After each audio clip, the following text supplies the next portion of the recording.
The cold pavement bit into Ethan Walker's knees as he pressed down on the elegant woman's chest, counting compressions while rain soaked through his work clothes. 1, 2, 3, 4. The crowd of onlookers grew larger, but no one else stepped forward to help. 28, 29, 30. He'd never forget the moment Helena Blackwood's eyes fluttered open, or how he quietly slipped away before the paramedics could get his name. He had no idea that saving this billionaire's life would transform his own in ways he never imagined. Follow my story to the end and comment what city you're watching from so I can see how far my story has reached. The warehouse alarm shrieked at 5:30 a.m. just as it had every weekday for the past 18 months. Ethan Walker's hand emerged from beneath the threadbare comforter, fumbling across the nightstand until he found the source of the noise and silenced it. In the darkness of the small apartment, he could hear Lily stirring in the next room, her 7-year-old body rustling against sheets that needed replacing but would have to wait another month. He sat on the edge of the bed, feet touching the cold floor, and ran his hands through hair that had started showing gray streaks far too early for a man of 34. The photo on his nightstand caught the streetlight filtering through the window. Claire's smile frozen in time, holding newborn Lily, while Ethan looked on with the stunned joy of new fatherhood. 2 years. It had been 2 years since cancer stole her away, and mornings were still the hardest. That moment between sleep and consciousness, when his mind forgot she was gone, reaching for her warmth before reality crashed back. "Daddy," Lily's voice came from the doorway, small and uncertain. "Morning, sweetheart." He forced warmth into his voice, opening his arms as she patted across the floor in her 2 small pajamas, the ones with unicorns that Claire had bought, now faded and worn at the knees. She climbed into his lap, her weight familiar and grounding. "I dreamed about Mommy again." "Yeah. What was she doing?" "Making pancakes. She said to tell you to stop worrying so much." Ethan's throat tightened. Even in death, Claire was trying to take care of them. "That sounds like her." They went through their morning routine with practiced efficiency. Ethan made scrambled eggs while Lily got dressed for school, her chatter filling the small kitchen as she talked about her upcoming art project, and whether her teacher, Mrs. Patterson, would like the drawing she'd made of their apartment building. "Why do you think she wants us to draw our homes?" Lily asked, carefully spreading grape jelly on toast. "Maybe to learn about each other's lives," Ethan suggested, though he suspected it was also a way for the teacher to understand her students' circumstances. Lily attended a school where most kids qualified for free lunch, where tired parents worked multiple jobs, where art supplies were luxuries. "Jessica's drawing her house with a pool," Lily said. "She's lying, though. She lives in the same building as Marcus, and they don't have pools." "Maybe she's drawing her dream house." Lily considered this. "Then I should draw a castle." "You could. Or you could draw our home and show how special it is because we're together in it." She smiled that brilliant expression that was pure Claire, the ability to find light in any darkness. "I like that better." After walking Lily to school, savoring those 15 minutes of hand-holding and listening to her observations about everything from cloud shapes to why ants walked in lines, Ethan caught the bus to Morrison Warehouse. The commute took 40 minutes. The city slowly shifting from residential poverty to industrial decay as they moved toward the district where things were stored, shipped, and forgotten. The warehouse was already humming with activity when he arrived. Forklifts beeped their warnings, conveyor belts groaned under the weight of endless packages, and men in reflective vests moved through the aisles like ghosts in a machine. "Walkerts," Pete Morrison, the floor supervisor, called out. "Need you on the loading dock today? Jimmy called in sick." Ethan nodded, grabbing his vest and gloves. The loading dock meant heavier work packages that machines couldn't handle, items that required human judgment and manual strength. It also meant his back would scream by lunch and his shoulders would ache through dinner, but he never complained. Complainers got their hours cut. The morning passed in a blur of lifting, carrying, and stacking. His coworker Carlos worked beside him, both men finding rhythm in the repetition. "My oldest wants to play travel soccer," Carlos said during a brief water break. $300 just for registration, plus equipment, gas money for games, hotel rooms for tournaments. "That's rough." Ethan sympathized, knowing Carlos had 3 kids to Ethan's 1. "Everything's rough these days, but what do we do, boy? Tell them no, watch their faces fall. Carlos shook his head. We figure it out, always do. That was the warehouse motto, figure it out. Make it work. Don't think too hard about tomorrow because today had enough problems. During his lunch break, Ethan sat in the break room with his standard peanut butter sandwich and the apple that was slightly bruised but still good. He pulled out his phone to check the school's parent portal. Lily was doing well in reading, needed help with math, and had perfect attendance. Small victories that felt like major accomplishments. Ethan.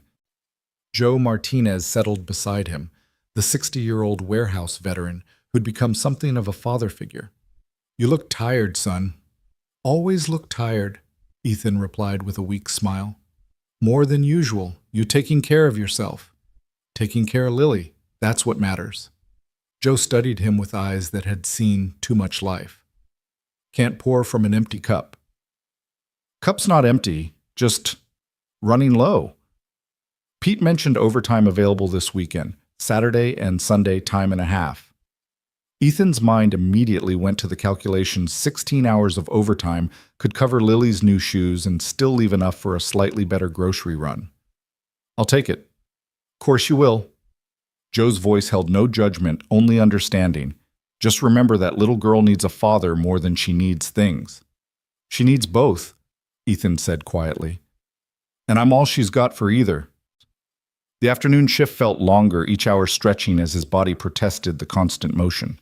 By 4 o'clock, his shirt was soaked with sweat, despite the October chill in the warehouse.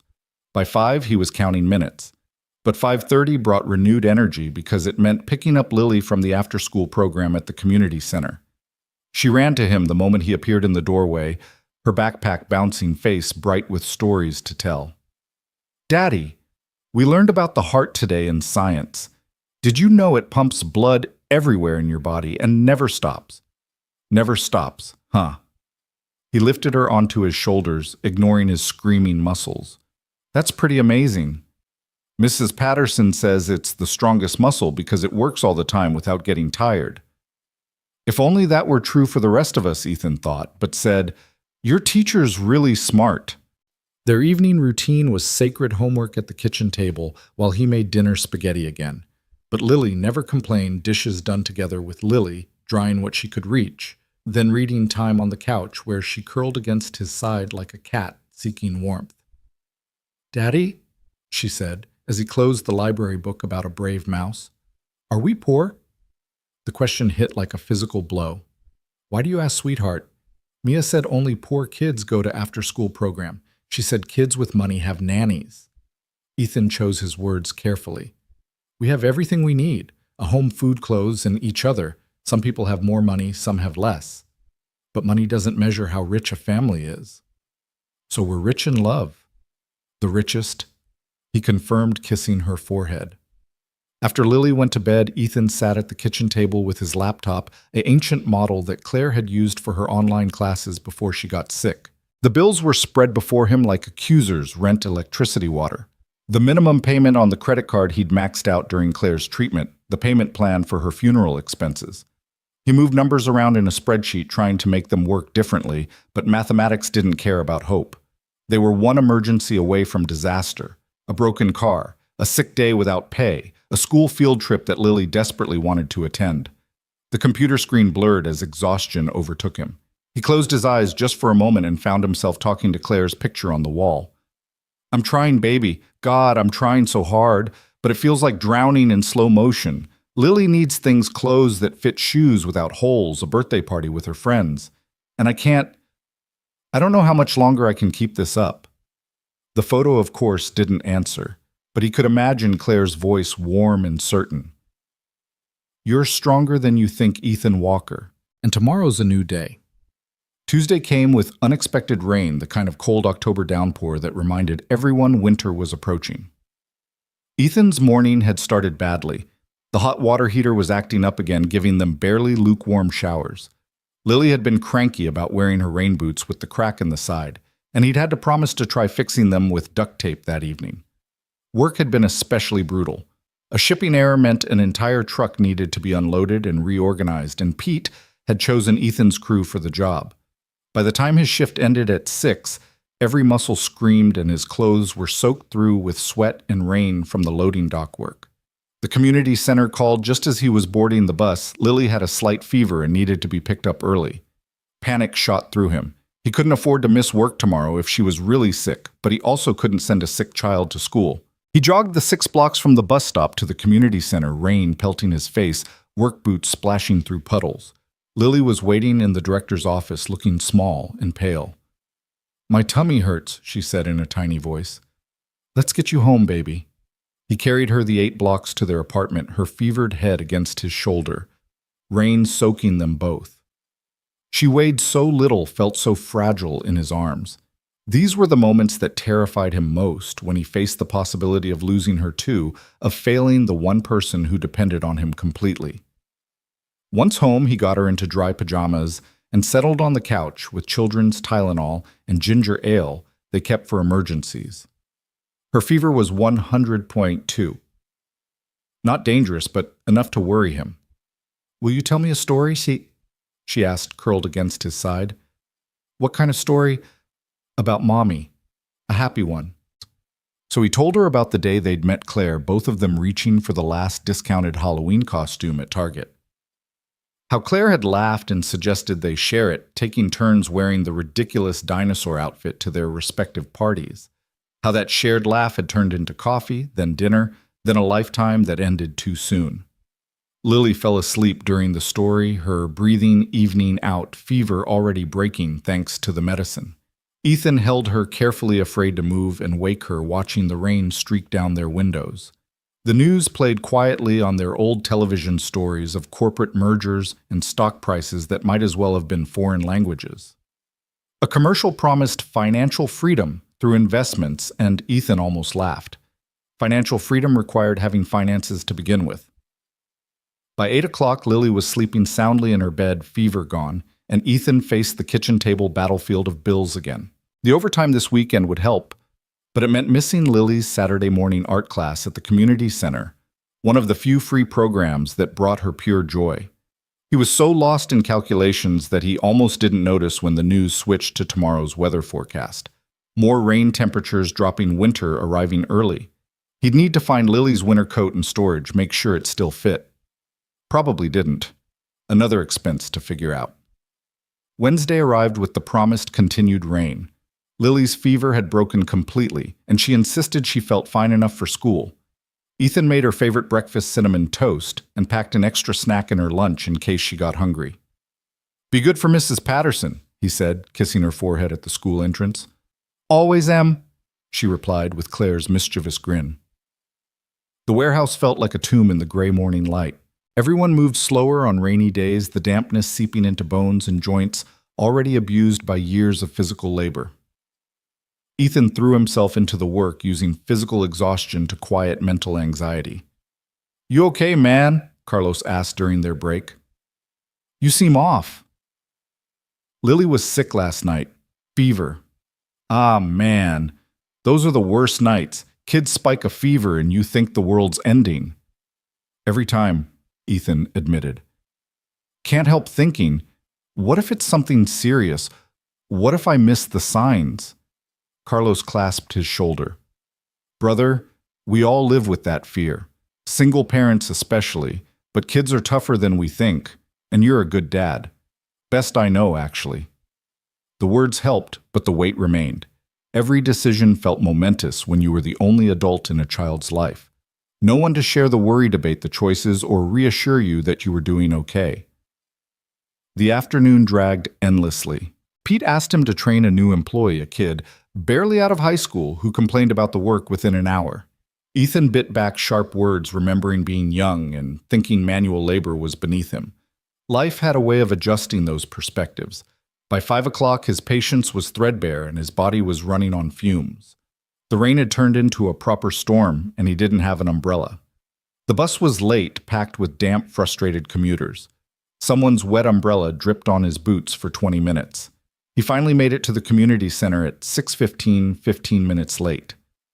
Lily was the last child waiting, sitting with Mrs. Henderson, the evening coordinator, working on homework. "I'm so sorry," Ethan began, but Mrs. Henderson waved him off. No worries, Mr. Walker. Lily's been helping me organize the art supplies. She's got a real eye for color coordination. Daddy? Lily jumped up, seemingly fully recovered. Look what I drew today. She held up a picture of their apartment building, but she'd added flowers in every window and a rainbow overhead. At the bottom, she'd written, "Home is where love lives." It's beautiful, sweetheart. It's for you, to put in your lunchbox so you can remember home when you're at work. His eyes burned with unshed tears. This child, this miraculous little person, somehow understood more about life than most adults. She knew their struggles, but chose to see beauty anyway. The walk home was wet and cold, but Lily chatted the entire way, jumping in puddles despite his half-hearted protests about her shoes. Her joy was infectious, and by the time they reached their building, he was laughing at her impression of her teacher explaining fractions using pizza slices. Mrs. Patterson says if you understand pizza, you understand fractions. Mrs. Patterson is a genius, Ethan agreed, unlocking their door. Dinner was leftover spaghetti reheated in the microwave, but Lily declared it even better the second day. They worked on her math homework together. Ethan grateful it was still simple enough for him to help. He dreaded the day her education surpassed his ability to assist. Daddy, what's 7 times 8? 56. But show me how you figured it out. She walked him through her method, adding 7, 8 times, her little fingers keeping track of the count. Her concentration face was pure Claire tongue, slightly out, eyebrows furrowed. Perfect. You're getting so smart. Smart like mommy. Smart like mommy and kind like her, too. After homework, they had 20 minutes of free time before bed. Lily chose to dance to the radio, making up elaborate routines to pop songs, while Ethan watched from the couch, applauding every spin and jump. You should dance too, Daddy. Daddy doesn't dance, baby. Mommy said you used to dance. She said you were good. That was true. In their early days, he and Claire would dance in this very kitchen, her head on his shoulder, swaying to whatever played on her phone. But that felt like another lifetime, another man who hadn't been carved hollow by loss. Maybe another time. Lily accepted this, returning to her solo performance. But she kept glancing at him, and he recognized Claire's look, the one that said she was planning something, working on wearing down his resistance. Bedtime came with the usual negotiations, one more story, one more glass of water, one more hug. Finally, she settled under her covers. Mr. Bunny, a stuffed rabbit Claire had made while pregnant, clutched to her chest. Daddy? Do you think Mommy can see us? I think she watches over us every day. Good, then she knows we're okay. Yeah, baby, she knows we're okay. But after Lily fell asleep, Ethan sat in the darkness of his room, holding Claire's picture, wondering if okay was enough. Their daughter deserved more than okay.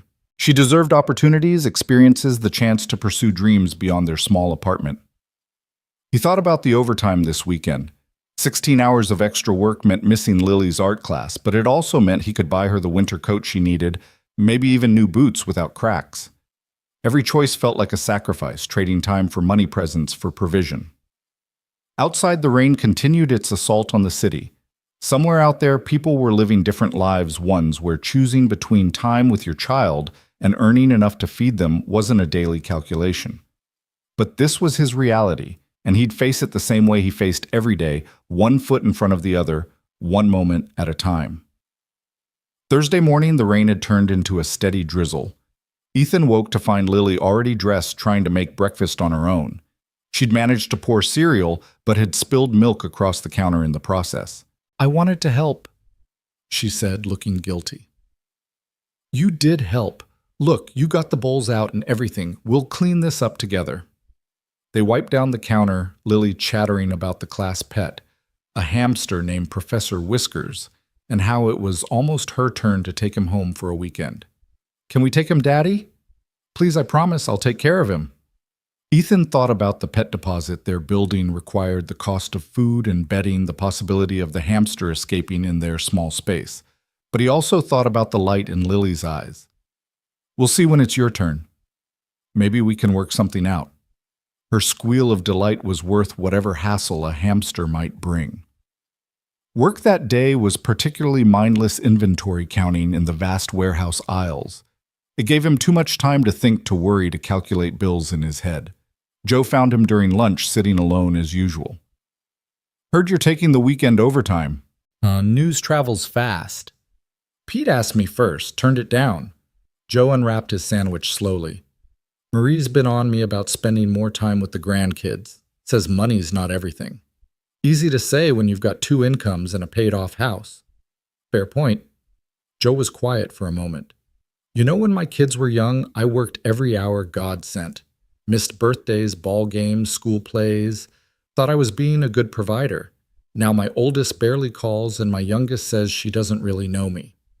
It's different for you. You had Marie with them. True.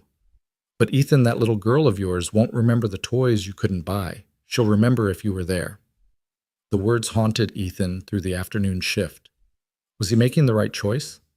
Was survival worth the cost of missed moments? But then he thought about Lily's boots with the crack water seeping in with every puddle and knew he'd work the overtime. He was almost out the door at 5:30 when Pete called him back. Walker got a proposition for you. Ethan's stomach clenched. Propositions from management were rarely good news. What kind of proposition? Distribution centers looking for a shift supervisor. Pays $4 more an hour, better benefits. You interested? Ethan's mind raced. $4 more an hour would change everything. Better apartment, reliable car, maybe even some savings. What's the catch? Night shift, 11 p.m. to 7 a.m., and it's at the Northside facility. The hope deflated. Night shift meant never seeing Lily except on weekends. Northside was an hour commute each way. It would solve their money problems, but destroy what little time they had together. I need to think about it. Fair enough. Let me know by Monday. The bus ride to the community center felt longer than usual. Rain streaked the windows, and Ethan watched the city pass by abandoned buildings, check cashing stores, pawn shops. This was their world, a far cry from the north side with its gleaming distribution center and suburban promise. Lily was painting when he arrived, her hands covered in purple and blue, creating what looked like a storm over an ocean. That's beautiful, baby. Is it the rain? It's the sky crying, she said matter-of-factly. But see, there's sun behind the clouds. It's just hiding. Sometimes his daughter's perception stunned him. 8 years old and already understanding that light existed even when you couldn't see it. That evening, while Lily did homework, Ethan researched the north side position on his ancient laptop. The pay was indeed better enough to actually save money, plan for college, maybe even take a vacation. But the comments from current employees were telling, never see my kids, divorced after a year of nights. Good money if you don't mind having no life. Daddy, you're doing the worry face again, Lily observed from across the table. Sorry, sweetheart. Just thinking about work stuff. Is it bad stuff? Not bad. Just complicated. She nodded sagely. Like when I have to choose between art and music class. I want both, but can only pick one. Exactly like that. Mrs. Patterson says when you have a hard choice, follow your heart. What does your heart say? His heart said he'd rather be poor with his daughter than financially comfortable without her. But his head reminded him that poverty wasn't noble, that Lily deserved better than hand-me-downs and food bank groceries. My heart says it needs more time to decide. Friday came with unexpected sunshine, the first in a week. Ethan took it as a sign of what he wasn't sure, but it felt like the universe offering a brief reprieve. Lily practically skipped to school, jumping over the puddles that remained from the week's rain. It's Friday. Friday, best day of the week. She sang a made-up tune that made other parents smile as they passed. Work was lighter, too, a shipment delayed, meaning less to unload. Pete was in a good mood buying coffee for the morning crew. Even the usually surly Marcus cracked jokes during break. Hey, Walker, Marcus called out. You still drive that piece of shit Honda? Still runs, Ethan replied defensively. My brother's selling his Toyota. 2,000 runs good. Interested. 2,000 might as well have been 2 million, but Ethan appreciated the thought.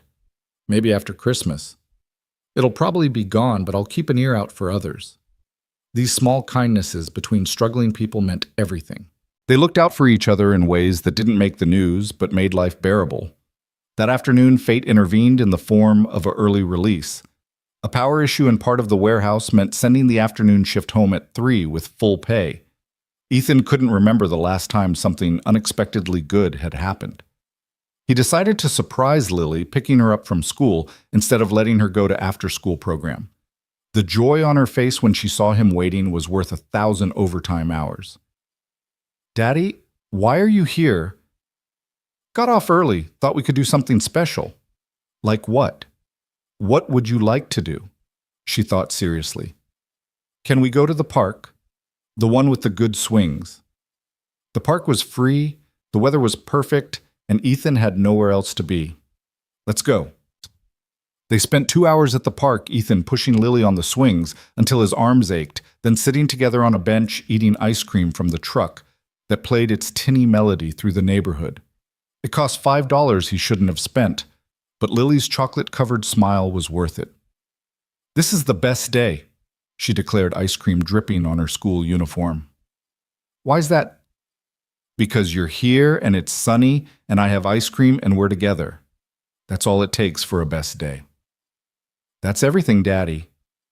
Walking home hand in hand, Lily chattering about everything and nothing, Ethan made his decision about the night shift.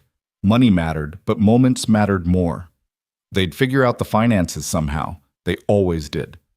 That evening, as Ethan prepared dinner, fish sticks and mac and cheese, Lily's favorite combination, his phone rang. Unknown number, probably a debt collector. He let it go to voicemail, but it rang again immediately. Then again. "Hello?" he answered, irritated. "Mr. Walker. This is St. Mary's Hospital. You're listed as emergency contact for Joseph Martinez." Ethan's blood went cold. "Is Joe okay?" "He's had a heart attack. He's stable but asking for you." "I'll be right there." He hung up, mind racing. Mrs. Rodriguez next door could watch. Lily had done it before during emergencies. But Lily had plans tonight, movie night, their Friday tradition. "Baby, I need to go to the hospital. Mr. Joe is sick."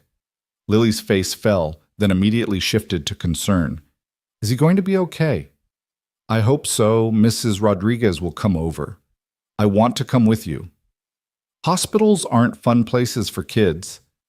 "Please, Daddy. Mr. Joe is nice. He gave me that candy last time." Against his better judgment, Ethan agreed. Maybe because he didn't want to be alone, maybe because Lily had already lost so much that protecting her from harsh realities seemed pointless. The hospital smelled of disinfectant and despair. Lily held his hand tightly as they navigated the corridors, her eyes wide at the controlled chaos of the emergency department. They found Joe in a curtained area hooked to monitors, looking smaller than Ethan had ever seen him. "You came," Joe wheezed. "Of course I came." "Brought the little one, too." Lily approached the bed carefully. "Hi, Mr. Joe. Does your heart hurt?" Joe smiled weakly. "Not anymore, sweetheart. Good medicine here." While Lily drew pictures in the notebook she always carried, Ethan and Joe talked quietly. "No family?" Ethan asked. "Marie's on her way, flying in from Phoenix where she was visiting our daughter." "What happened?" "Was walking to my car after shift. Chest started hurting something fierce. Next thing I know, I'm on the ground and some lady's doing CPR." Thank God someone knew what to do. Rich lady too, from the looks of her. Fancy clothes, expensive shoes. Stayed with me until the ambulance came, then disappeared, didn't even get her name. They sat in comfortable silence, the monitors beeping steadily. Joe would be okay, the doctors had said so, but it was a reminder of how fragile everything was, how quickly life could change. "Ethan," Joe said suddenly, "don't take that night shift." "How did you Pete told me. Don't do it. That little girl needs you more than she needs money." "But no buts.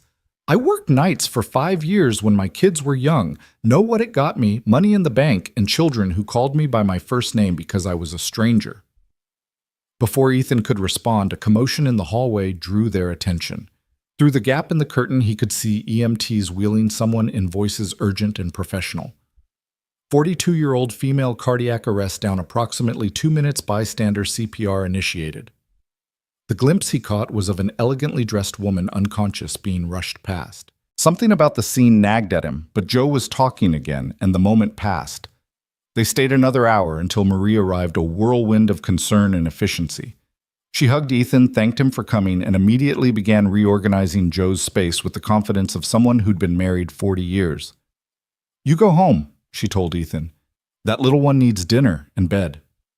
Walking out of the hospital, Lily's hand in his, Ethan felt the weight of the week settling on his shoulders, but also something else, a kind of clarity. Joe's heart attack, the night shift offer, Lily's simple joy at the park, it all pointed to the same truth. Time was the only real currency. Everything else was just numbers on paper. "Daddy," Lily said as they waited for the bus, "is Mr. Joe going to be okay?" "I think so, baby." "Good. He's like a grandpa." "Yeah, he is.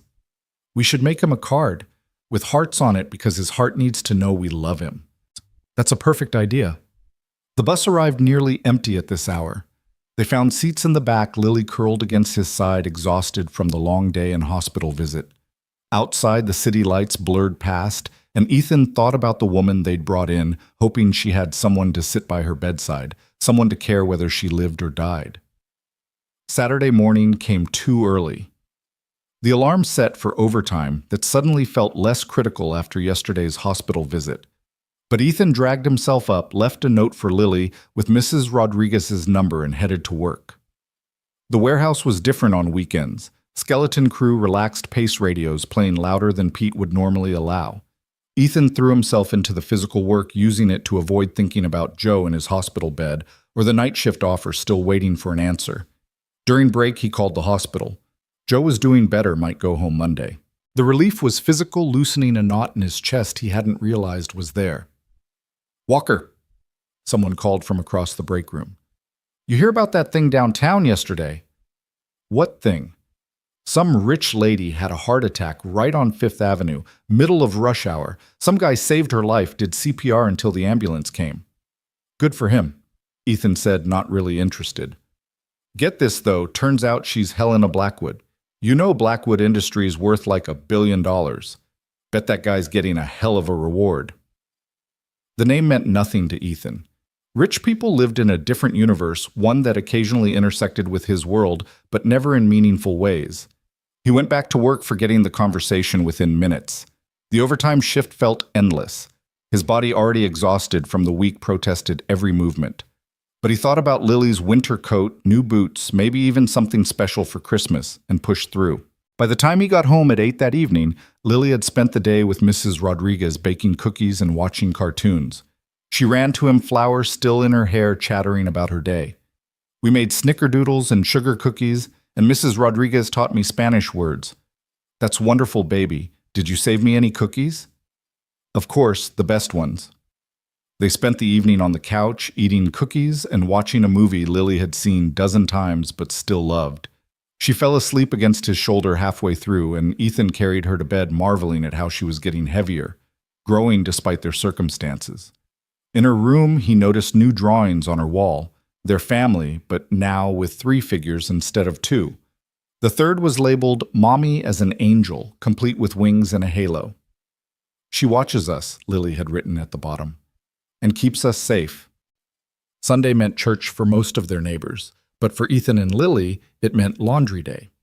The apartment building's basement laundry room was a dungeon of flickering fluorescent lights and machines that ate quarters like hungry monsters. Ethan hauled 2 weeks' worth of clothes down 3 flights, while Lily carried the detergent, taking her responsibilities seriously.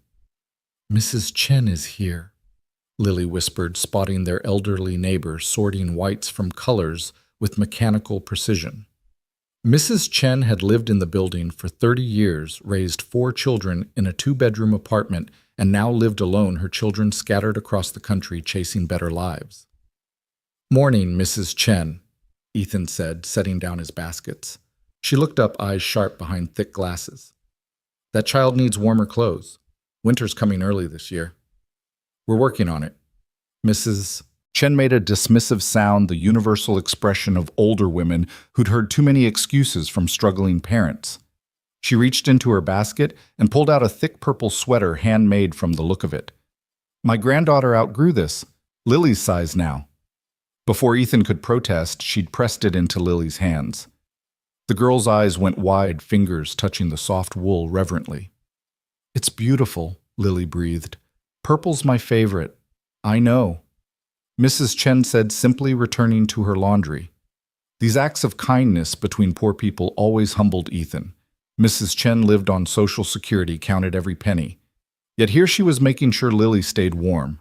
He tried to thank her, but she waved him off, muttering in Mandarin as she fed quarters into the machine. While the clothes washed, Ethan and Lily sat on the cracked plastic chairs playing 20 questions. It was free entertainment requiring nothing but imagination. Is it bigger than a bread box? Lily asked. Yes. Is it alive? No. Is it in our apartment? No. She scrunched her face in concentration, looking so much like Claire that Ethan's chest ached. Claire had loved these word games, could play for hours, making even waiting rooms and long commutes fun. Is it something we see every day? Sometimes. The bus? Good guess, but no. They went back and forth until the washer buzzed. As Ethan transferred clothes to the dryer, another $1.50 in quarters, Lily suddenly said, "It's the moon." How did you figure that out? You said sometimes we see it, and last night you were looking at it out the window for a long time. He had been. Standing at their small window after Lily went to bed, staring at the full moon and wondering if Claire could see it wherever she was, wondering if she was proud of how he was managing or disappointed in his failures. You're very observant, he told Lily. Mrs. Patterson says that too. She says I notice things other people miss. The dryer would take an hour. They climbed back to their apartment to wait Lily wearing her new purple sweater despite the relatively warm morning. She modeled it in their small mirror, twirling like a fashion show participant. I'm going to wear this tomorrow to school. Mia will be so jealous. We don't want to make others jealous, baby. Not mean jealous, good jealous. Like when someone has something nice and you're happy for them, but also wish you had it too. The distinction was surprisingly sophisticated for an 8-year-old. But then Lily had been forced to grow up faster than her peers, understanding concepts like loss and want and gratitude in ways other children didn't. While waiting for the laundry, they tackled the apartment together. Lily dusted the surfaces she could reach while Ethan vacuumed with their ancient machine that sounded like a dying animal, but still somehow worked. They made it a game racing to see who could finish their section first. I win, Lily declared, having dusted the 3 pieces of furniture in her room in record time. You're the champion. Ethan agreed, even though he'd deliberately slowed down to let her win. They returned to the basement to find their dryer had stopped mid-cycle. The clothes were still damp, and the machine refused to accept more quarters. Damn it, Ethan muttered, then caught himself. I mean, darn it. It's okay, Daddy. We can hang them in the apartment like Mrs. Rodriguez does. So they hauled the damp clothes back upstairs and strung them across their living room on the makeshift clothesline Ethan rigged between 2 walls. The apartment looked like a textile factory, but Lily thought it was fun running between the hanging sheets like they were fort walls. This is better than the dryer, she declared. It's like camping inside. Her ability to find joy in inconvenience was a gift one Ethan wished he could bottle and sell. They'd be millionaires if optimism had market value. Lunch was grilled cheese and tomato soup, the bread slightly stale, but toasted enough to hide it. They ate at their small table, Lily's homework spread to one side, Ethan's bills to the other. The parallel worried him. Was she already learning that life was about juggling responsibilities, that even meals came with multitasking? Daddy, what's bankruptcy? Lily asked suddenly, pointing to a word in her social studies homework about economics. It's when someone or a business owes more money than they have, so they have to legally declare they can't pay it all back. Like when Jeremy couldn't pay back the lunch money he borrowed. Similar, but for adults and with bigger amounts. Have we ever been bankrupt? The question was innocent but felt loaded. No, baby. We've been careful with our money. Good. Bankrupt sounds scary. It was scary. Ethan had considered it during Claire's illness when the medical bills mounted faster than he could work. But bankruptcy meant potentially losing what little they had, meant a mark on his record that would follow them for years. So he'd negotiated payment plans, taken every shift available, sold everything valuable they owned, except Claire's wedding ring, which he'd hidden away for Lily someday. Homework's too serious for Sundays, he declared. Want to go to the library? The public library was 6 blocks away. A beautiful old building that had somehow survived budget cuts and urban development. It was free entertainment, free air conditioning in summer, and heat in winter, free access to worlds beyond their small apartment. Lily practically ran the entire way, eager to return the books she'd devoured this week and find new adventures. The children's section was her domain, and she navigated it like a tiny librarian, knowing exactly where her favorite series lived. 5 books. Ethan reminded her the library's limit. She chose carefully, weighing each option like a judge. 2 about animals, 1 mystery, 1 about a girl inventor, and 1 about families around the world. The last one she held up to show him. Look, Daddy, this family only has a mom and 1 kid like us, but opposite. That's interesting. And this one has 2 dads. And this one has grandparents raising the kids. Families are all different. They are. What matters is love, Lily finished. I know. Love makes a family. While Lily read in the children's section, Ethan used the library's computer to check his email and browse job listings. The same positions were always there: warehouse, work night, security, cleaning services. Nothing that paid enough to actually change their situation, just lateral moves from one struggle to another. An ad caught his eye. Blackwood Industries seeking facilities coordinator, competitive salary, full benefits, advancement opportunities. He almost laughed. Might as well apply to be an astronaut. The job required experience he didn't have, probably education he couldn't afford. Still, he found himself reading the full description, imagining what competitive salary meant to people who already had money. Daddy, look. Lily appeared at his elbow holding a flyer. Story time with a real author next Saturday. Can we come? He checked the date. It conflicted with his overtime shift. But looking at Lily's hopeful face, he heard Joe's words about missing moments you couldn't get back. We'll make it work. Her smile was worth whatever juggling he'd have to do with the schedule. Walking home, each carrying books, they passed through the better part of town. The houses here had yards, fresh paint windows that weren't reinforced with bars. A man was teaching his son to ride a bike on the sidewalk, running alongside with patient encouragement. That looks fun, Lily said wistfully. You know how to ride a bike? I mean, having a place to practice and a bike that fits. Her bike, bought secondhand 2 years ago, was now too small.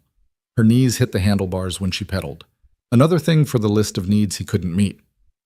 Maybe for Christmas, he said, knowing it was unlikely. It's okay, Daddy. Walking is good exercise. Mrs. Patterson says so. That evening, after dinner and bath time, they had their Sunday tradition calling Grandma Ellen Claire's mother, who lived in Florida. The relationship was complicated. Ellen had wanted custody of Lily after Claire died, convinced Ethan couldn't manage alone. The legal battle had been brief but bitter, ending with Ellen getting monthly video calls and 2 weeks in summer.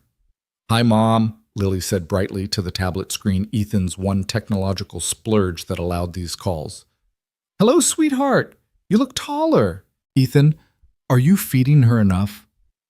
The passive aggression was normal. Ethan had learned to ignore it. I'm eating lots, Lily said. Daddy makes the best spaghetti. Spaghetti again. You need vegetables, proper nutrition. We eat vegetables too, Lily defended. Daddy makes sure. They talked for 20 minutes, Ellen asking about school grades, whether Lily needed anything. The subtext was always there. She could provide better, would provide better if only Ethan would admit defeat. I could send money for winter clothes, Ellen offered, as she did every call. We're managing fine, Ethan said, as he always did. Pride doesn't keep a child warm, Ethan. Neither does guilt, Ellen. After the call ended, Lily was quiet. These conversations always unsettled her, the tension between the adults she loved obvious even to an 8-year-old. Grandma Ellen means well, Ethan said carefully. I know, she just misses Mommy. We all miss Mommy. But we have each other. Grandma Ellen is all alone. The empathy in his daughter's voice was humbling. Even for someone who caused them stress, Lily found compassion. Monday arrived like a slap, the alarm harsh after a restless night. Ethan had dreamed about Claire again, one of those vivid dreams where she was healthy, laughing, planning Lily's birthday party. Waking up to reality was like losing her all over again. Daddy, we're out of milk, Lily announced, staring into the refrigerator. We'll get some tonight. Can I have toast with jelly? Of course. He made her breakfast while she dressed both of them, moving through their morning routine with Monday sluggishness. The purple sweater from Mrs. Chen was Lily's outfit centerpiece paired with jeans that were getting too short but would have to last until payday. "You look beautiful," he told her. "Purple's definitely my color," she said with 8-year-old confidence. Walking to school, they passed the usual morning obstacles. The homeless veteran who always wished them good morning. The corner where drug deals happened after dark, but was safe during school hours, the abandoned lot where someone had dumped a couch that was slowly decomposing. "Why don't they clean that up?" Lily asked about the couch. "Costs money to remove things. The city has other priorities." "Like what?" "Things in neighborhoods where people vote and pay more taxes." "That's not fair." "No, it's not." At school, Mrs. Patterson was waiting at the door greeting each student. She smiled when she saw Lily's sweater. "What a beautiful color purple suits you." Mrs. Chen made it for her granddaughter, but gave it to me. How kind of her. "Good morning, Mr. Walker." "Morning. Hey, about the field trip permission slip." "The museum trip is fully funded by a grant, no cost to families." Relief flooded through him. He'd been trying to figure out how to scrape together the $20. "Thank you." "Thank the PTA president. She wrote the grant specifically so all kids could participate." These invisible kindnesses, people working behind the scenes to ensure kids like Lily didn't miss out, were what kept the world turning. Work was particularly grueling that Monday. A truck had arrived late Friday and sat all weekend, meaning Monday's crew had to handle 3 days of backed-up orders. Pete was stressed, barking orders the usual patience worn thin. "Walker need you on the loading dock. Marcus called in sick." Ethan bit back a groan. Loading dock in cold weather meant his back would scream all week, but he grabbed his gloves and headed out. The morning flew by in a blur of lifting, carrying, and stacking. His colleague Tommy worked beside him, both men finding rhythm in the repetition despite the cold that made their fingers stiff. "Heard about Joe?" Tommy asked during a water break. "Yeah, visited him Friday. Seems stable." "Scary shit, man. One minute you're fine, next you're on the ground." "He's tough. He'll be okay." "We're all tough until we're not." The fatalism was typical warehouse philosophy. Life was hard, then you died, so find what joy you could in between. Lunch brought news that made everyone nervous. Pete gathered the crew in the break room, his face grim. Corporate's doing an efficiency review. Means they're looking at staffing levels, seeing where they can cut costs. "Layoffs?" someone asked. "Don't know yet. Just keep your heads down, do good work, don't give them reasons." The room buzzed with anxiety. Most of these men live paycheck to paycheck like Ethan. A layoff wouldn't mean inconvenience, it would mean catastrophe. "Seniority system still in place?" Joe's friend Carlos asked. "Supposedly. But you know how corporate works. Rules change when money's involved." Ethan calculated quickly. 18 months made him middle pack, not first to go, but not safe either. The afternoon shift felt different. Everyone working harder, trying to prove their worth to invisible judges who would decide their fates from air-conditioned offices. "This is bullshit," Tommy muttered, hauling boxes with increased intensity. "Record profits last quarter. CEO got $1 million bonus, and they're looking to cut our jobs." "Welcome to America," someone replied. The gallows humor continued all afternoon, workers joking about their dispensability because the alternative was admitting their terror. Ethan stayed quiet, focused on the work. He couldn't afford to lose this job. Not with winter coming, not with Lily needing everything. By clockout time, the mood was funeral. Men who usually chatted in the parking lot headed straight to their cars, eager to escape the cloud of uncertainty.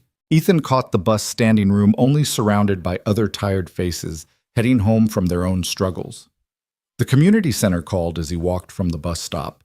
Lily had a slight headache, probably nothing but they wanted him to know. He found her in the quiet room, lying on a beanbag with a cool cloth on her forehead. "Hey, baby, head hurt?" "A little. Mrs. Henderson says it's probably because I didn't drink enough water." "Let's get you home and hydrated." She walked slowly, lacking her usual energy. Ethan carried her backpack, watching for signs of something more serious, but she perked up when they passed the corner store with its window display of Halloween decorations. "Halloween's in 3 weeks, she said suddenly, as if just remembering. "It is. Can I be a scientist with a lab coat and goggles and everything? We'll see what we can put together." He was already mentally inventorying what they had. An old white shirt of his could be a lab coat, swim goggles from the dollar store could work, create some kind of badge. DIY costumes were an art form in their neighborhood. At home, he set Lily up on the couch with water and crackers while he started dinner. The mail had brought the usual collection of bills and advertisements for things they couldn't afford, but also something unexpected, a handwritten envelope addressed to him personally, no return address. Inside was a brief note. Mr. Walker, you don't know me, but you saved my life. I'm trying to find you to say thank you properly. If this reaches you, please call. A phone number was listed below, signed HB. Ethan stared at the note confused. Saved someone's life when... How he would remember something like that. Daddy, what's that? Lily asked from the couch. I'm not sure. Someone sent a thank you note, but I think they have the wrong person. Maybe it's about when you helped Mrs. Garcia with her groceries when she fell. Maybe. But Mrs. Garcia lived in their building. She wouldn't need to track down his address. He set the note aside, focusing on dinner. Probably a scam of some kind, though he couldn't figure out the angle. That evening, while Lily did homework, his phone rang. Unknown number, but local area code. Hello! Mr. Walker. Mr. Ethan Walker. The voice was female professional, slightly nervous. Yes. My name is Helena Blackwood. I believe you received my note. The name tickled something in his memory. Blackwood. Where had he heard that, I think you have the wrong person, ma'am. I haven't saved anyone's life. Last Tuesday evening, downtown near 5th and Morrison, a woman collapsed on the sidewalk. The memory clicked into place. The woman in expensive clothes who'd fallen clutching her chest. He'd done CPR until the paramedics arrived, then slipped away once they had her. That was you. That was me. Mr. Walker, you saved my life. The doctor said without immediate CPR I wouldn't have survived.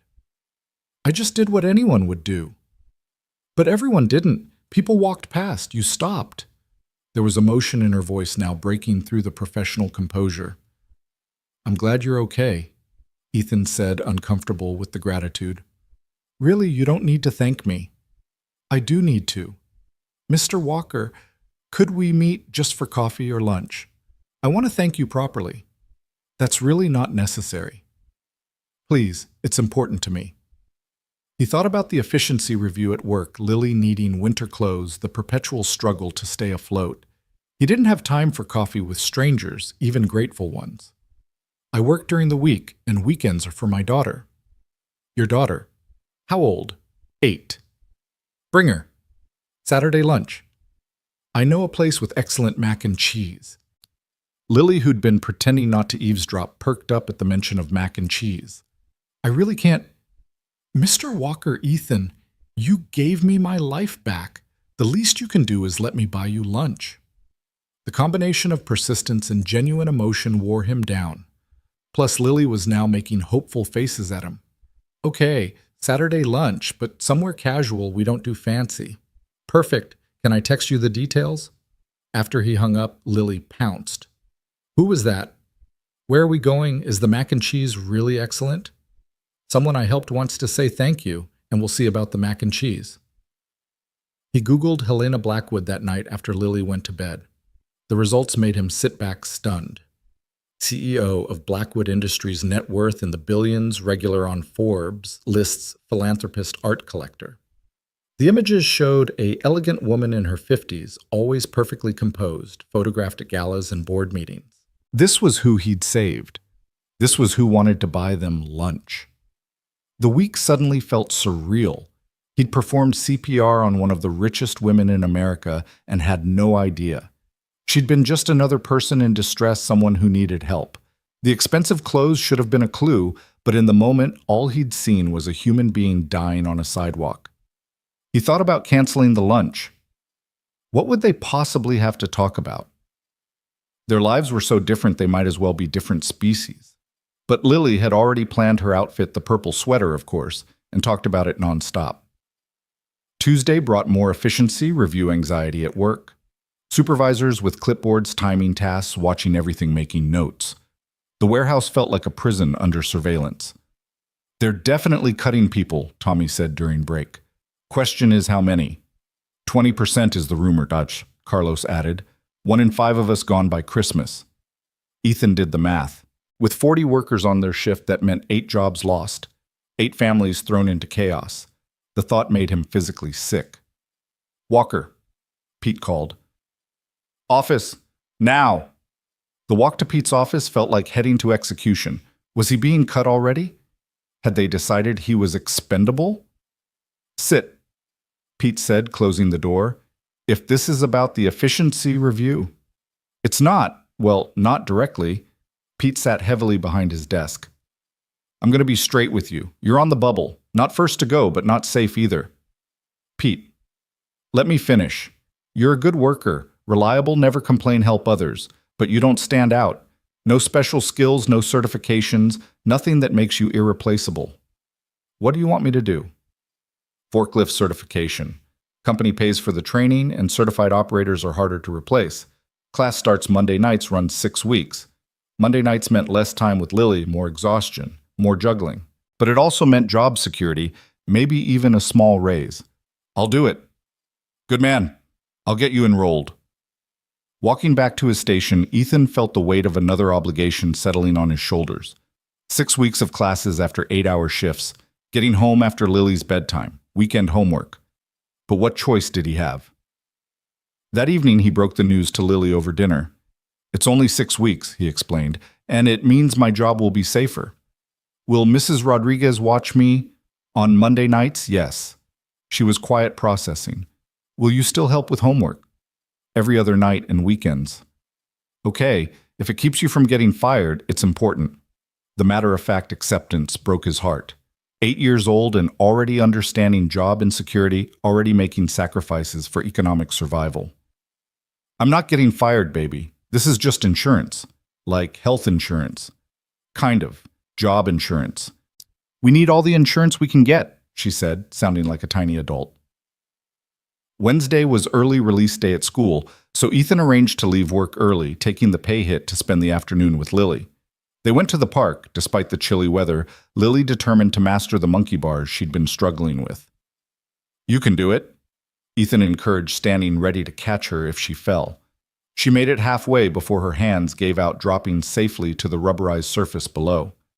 "I'll never get it," she said, frustrated. "You got further than last time. Progress, not perfection." "Mommy used to say that. She was smart." "You're smart too, Daddy. Not school smart. Not like Mommy." "There's different kinds of smart. Mrs. Patterson says some people are book smart, some are people smart. Some are fixing things smart. You're all kinds except book smart." The assessment was probably accurate. Ethan had never been good at formal education, dropping out of high school to work when his dad got sick. Claire had been the one with college dreams, taking night classes until she got pregnant with Lily. Then online classes until she got sick, always learning, always reaching for more. "Daddy watching," Lily tried the monkey bars again. Determination etched on her small face. This time she made it further 6 bars instead of 4 before dropping. "See? Progress." They stayed until the sun started setting, painting the sky orange and pink. Other families began arriving, the after-work crowd, parents fresh from offices, looking at phones while their kids played. One father, in an expensive suit, sat on a bench taking a conference call while his son repeatedly asked him to push the swing. "That's sad," Lily observed. "What is? That Daddy's not playing. He's just working. Maybe he has an important job.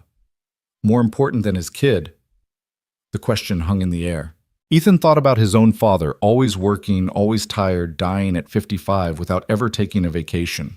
He thought about the overtime he worked, the Saturday shifts, the time traded for money that was never quite enough. "No," he said finally. "Nothing's more important than family." Thursday flew by in a blur of warehouse routine and efficiency review stress. 2 workers from the night shift had already been let go, redundancies, corporate called them, as if human beings were just excess inventory. Joe returned to work that day looking pale but determined. Everyone treated him like glass, trying to help, but he waved them off. "I'm not dead yet," he grumbled. Doctor says light duty for 2 weeks, then back to normal. You should have taken more time, Ethan said. Can't afford it. Short-term disability pays 60%. You try living on 60%. It was a familiar problem. Even when help was available, it was never enough to actually help. Just enough to keep you from drowning, but not enough to swim to shore. That evening, Lily had a school presentation about families. Each child had to share something special about their family heritage. Some kids brought elaborate poster boards, family trees going back generations. One child had a PowerPoint presentation his parents clearly made. Lily had a photo of Claire and a story about how her mother had volunteered at the animal shelter every Saturday, even when she was sick. My mom believed in helping, Lily said to her class voice clear and strong. She said we should leave the world better than we found it. She's gone now, but my dad and I try to follow her example. We don't have a lot, but we share what we have. That's our family heritage helping. Mrs. Patterson had tears in her eyes. Several parents applauded. Ethan stood in the back throat tight with pride and grief. After the presentation, another parent approached him, a woman in medical scrubs he recognized from pickup. Your daughter is remarkable, she said. Thank you. She gets it from her mother.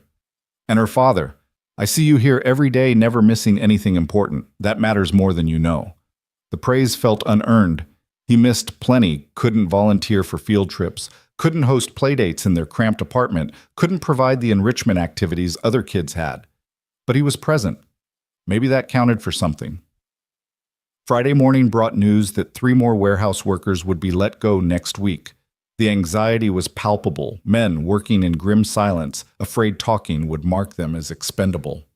Pete looked miserable, forced to evaluate people he'd worked with for years, deciding who would lose their livelihoods. It's not personal, he told them during morning meeting. Corporate's making these decisions based on numbers. Our lives aren't numbers, someone called out. I know, believe me, I know. Ethan worked harder than ever, volunteering for extra tasks, helping slower workers, anything to prove his worth. But he knew it might not matter. When corporations decided to cut costs, loyalty and hard work meant nothing against spreadsheet calculations. During lunch, he sat with Joe, who was eating carefully following his new heart-healthy diet. This efficiency review is bullshit, Joe said quietly. They made record profits last year. Profits are never enough. They always want more. You worried but terrified. But what can I do except keep working?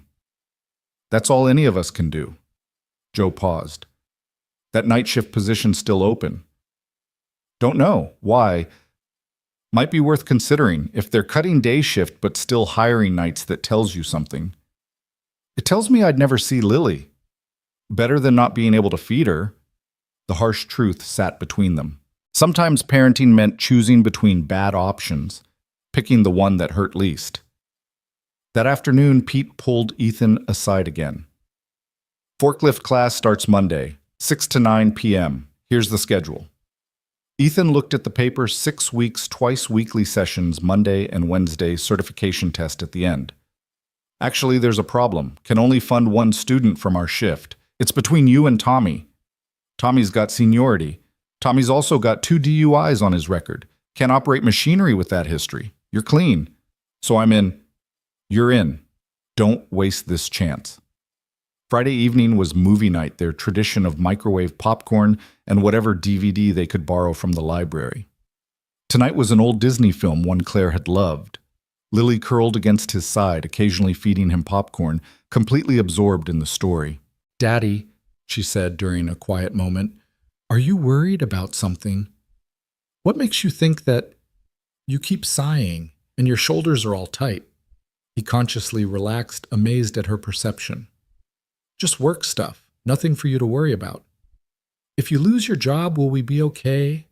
The question hit like ice water. Why would you think that? Marcus said his dad got fired from the warehouse, and Jenny's mom. People are losing jobs. I'm not losing mine. And even if something happened, we'd figure it out. We always do. Together. Always together. She seemed satisfied, returning her attention to the movie. But Ethan couldn't focus mind spinning through scenarios. If he lost this job, unemployment would barely cover rent. They'd lose health insurance. Food stamps would help, but not enough. The credit cards were maxed, savings non-existent. They were balanced on a knife's edge, and one push would send them falling. Saturday morning arrived gray and drizzly, matching Ethan's mood about the lunch with Helena Blackwood. He'd researched her more during the week, finding articles about her business empire, her philanthropic work, her reputation as a brilliant but ruthless negotiator. What could they possibly have to talk about? Lily, however, was excited. She'd chosen her outfit carefully, the purple sweater, her best jean shoes polished with careful attention.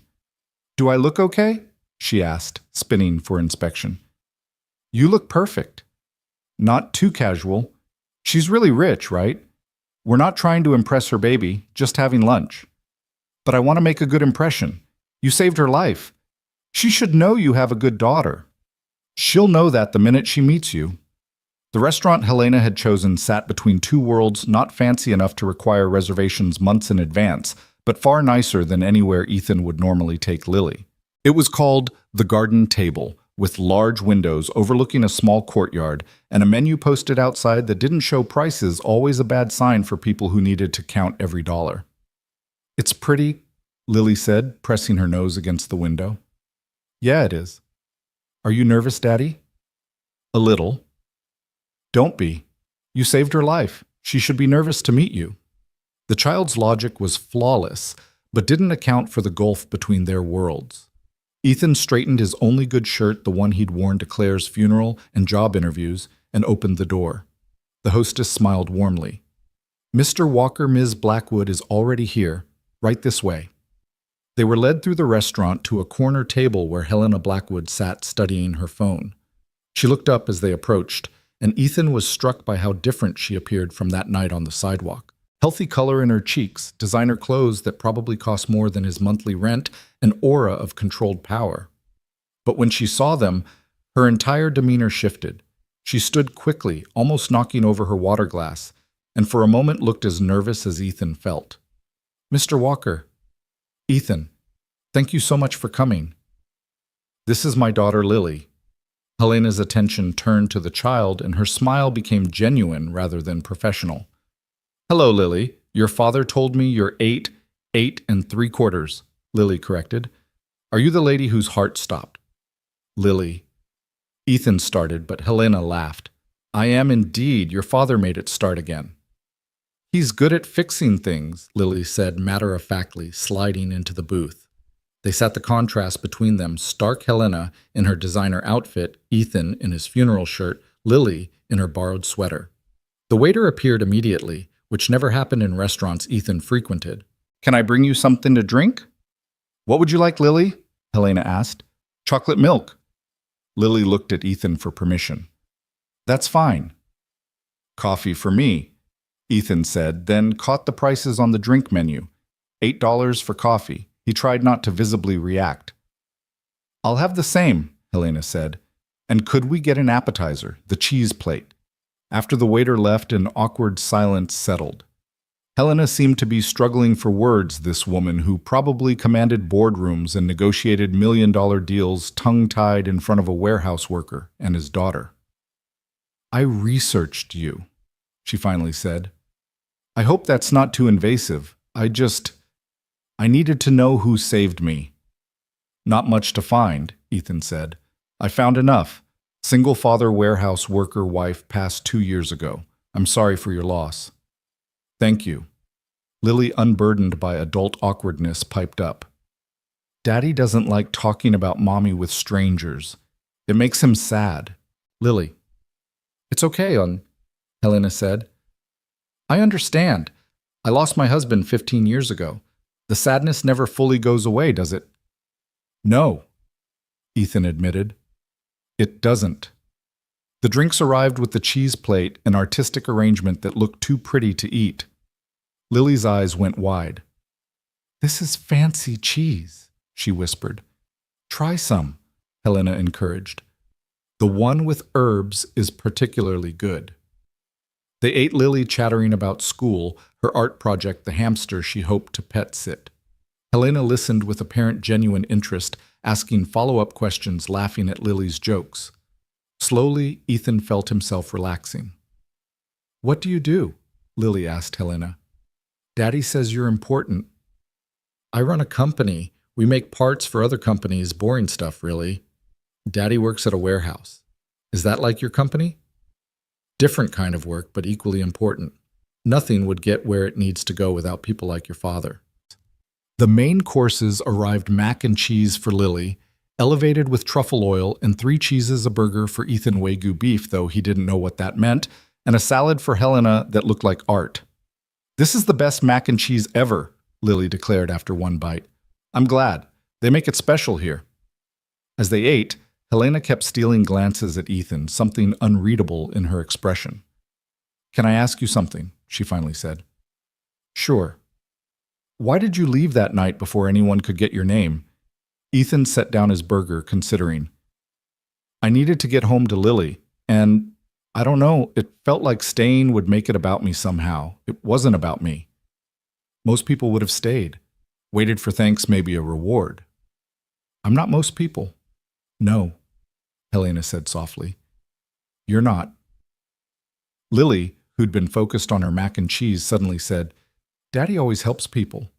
Last week he fixed Mrs. Chen's door for free, and he carries Mrs. Rodriguez's groceries, and he gave his lunch to Tommy when Tommy forgot his wallet. Lily, it's true you're always helping. Mommy said that's what makes you special. Ethan felt heat rise in his cheeks. We all help each other in our neighborhood. That's how it works. Helena was studying him with an intensity that made him uncomfortable. The world needs more people like you. The world needs people to have enough so they don't need help, Ethan countered, then immediately regretted it. Too political, too pointed. But Helena nodded. You're absolutely right. Dessert was offered a chocolate lava cake that Lily's eyes locked onto immediately. We should probably, Ethan started. Please, Helena said. I so rarely get to have lunch with actual people instead of business associates. This has been refreshing. The cake arrived, and Lily's expression of pure joy at the first bite made both adults smile. So, Helena said carefully, I wanted to discuss something with you. Here it comes, Ethan thought, the reward offer he'd have to politely refuse. I'd like to offer you a job. Ethan nearly choked on his coffee. What? My company needs someone to oversee facilities management at our main campus. Someone practical, reliable, good at solving problems. Someone who sees what needs doing and does it without being asked. I don't have any experience with. You have exactly the experience needed. You work in a warehouse, you understand systems and logistics. You fix things for your neighbors so you're mechanically inclined. Most importantly, you help people, which means you understand that facilities management is really about making sure people have what they need to do their jobs. Miss Blackwood. Helena, I appreciate what you're trying to do, but the salary is $85,000 a year, full benefits, including medical and dental retirement matching and flexible hours to accommodate parenting needs. Ethan felt the world tilt. $85,000. That was more than double what he made now. It was impossible. It was life-changing. You can't be serious. I'm completely serious. This isn't charity, Ethan. I've built a successful company by recognizing talent and character when I see it. You have both. Daddy, Lily said quietly, are you okay? You look funny. I'm fine, baby. Is she offering you a different job? She is. Would it be better than the warehouse? Ethan looked at his daughter, her 2 small clothes, her borrowed sweater, her eyes bright with hope she was trying not to show. It would be different. Helena pulled out a folder she'd had beside her. This is the formal offer. Take it home, read it, think about it. But Ethan, this is a real position with real responsibilities. You'd be managing a team of 12, overseeing 3 buildings, reporting directly to our operations director. Why? Ethan asked. Really why? Because I saved your life. That's not a reason to hire someone. Helena was quiet for a moment. Can I be completely honest? Please. I've been successful in business for 30 years. I have more money than I could spend in 10 lifetimes. I have houses, I never visit cars, I never drive art, I never look at. But when I was lying on that sidewalk dying, None of that mattered. The only thing that mattered was that a stranger cared enough to stop. She paused, composing herself. You gave me a second chance at life. Not just by saving me physically, but by reminding me that there are still good people in the world. People who help without expecting anything in return. I want someone like that in my company. Someone who sees people not just profit margins. That's a nice speech, but it's not a speech. It's the truth. Look at the offer. Do your research on the company. You'll find we promote from within. We've never had layoffs, and our employee satisfaction scores are industry leading. I didn't build this company by making bad hiring decisions. The waiter appeared with the check, which Helena signed without looking at the total. Ethan tried not to think about what lunch had cost, probably more than his weekly grocery budget. Can I have a week to think about it? He asked. Take 2 weeks. This is a big decision. As they prepared to leave, Lily tugged on Helena's sleeve. Thank you for lunch, and for offering Daddy a job. He works really hard and deserves good things.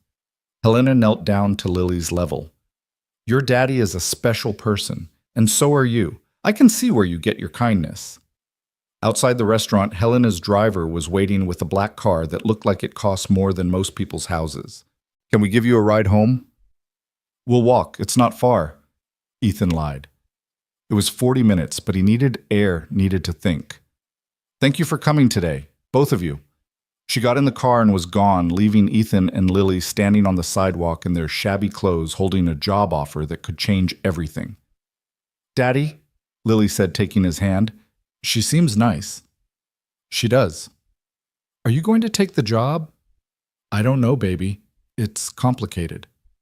Good things are usually complicated, Lily said, sounding like Claire. That's what makes them interesting. They walked home slowly, Lily chattering about the fancy cheese and chocolate cake, while Ethan's mind spun through possibilities and fears. $85,000 a year, health insurance that actually covered things, retirement savings. Lily could have new clothes, proper school supplies, maybe even activities like dance or soccer. But also leaving the known for unknown, working for someone he'd saved, the potential awkwardness, the fear of failing at something beyond his experience. Back at their apartment, he spread the offer letter on the kitchen table and read every word 3 times. The benefits were even better than Helena had said: 3 weeks vacation, sick leave, that accumulated education assistance that would pay for Lily's college. It seems too good to be true, he said to Claire's photo that night after Lily was asleep. Things like this don't happen to people like us. But maybe, just maybe, sometimes they did. Sunday morning, Ethan called Joe for advice. The older man listened to the whole story without interrupting. Take it, Joe said immediately. Just like that. Ethan, opportunities like this come once in a lifetime, maybe not even that often. But what if I can't do it? What if you can? What if you're exactly what they need? Stop thinking you're not good enough. You are. The warehouse needs me. With the layoffs, the warehouse will survive. And honestly, you might not survive the cuts anyway. Take the job. That evening, Ethan sat with Lily doing homework, her at the kitchen table with math problems, him with the laptop researching Blackwood Industries. Everything he found confirmed Helena's claims. The company was solid, ethical, known for treating employees well. The facilities management team had good reviews on job sites. The building was only 30 minutes by bus from their apartment, actually closer than the warehouse. Daddy told, Lily said, you're not doing your homework. I'm researching. The job? Yeah. She put down her pencil and looked at him with Claire's serious expression. Can I say something? Always. I think Mommy would want you to take it. She always said you were capable of more than you believed. You remember her saying that? I remember everything about Mommy, and she was right. You are capable of more. Monday morning came with the usual warehouse anxiety, plus Ethan's first forklift class that evening. He hadn't told anyone about Helena's offer, still processing it himself. The efficiency review continued its reign of terror. 2 more workers were let go at morning meeting, their lockers already cleaned out, final paychecks ready.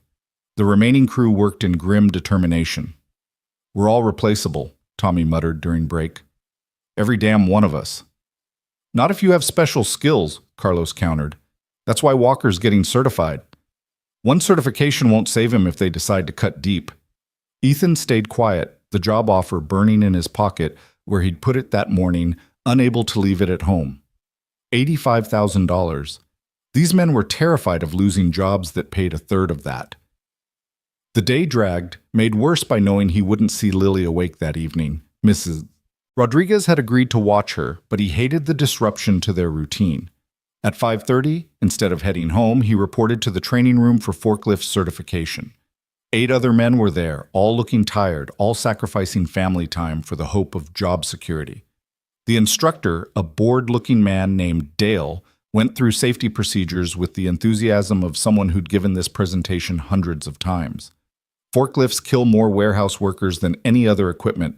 Respect the machine, follow procedures, don't get cocky. For 3 hours, they reviewed regulations, watched videos of forklift accidents, and took practice tests.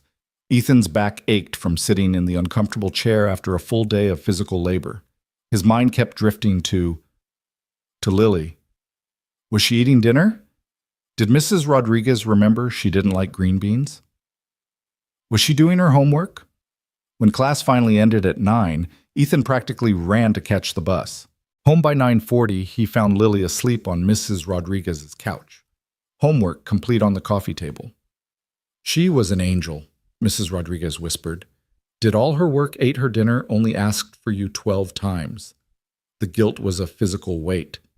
Thank you for watching her. Any time. That little girl is special.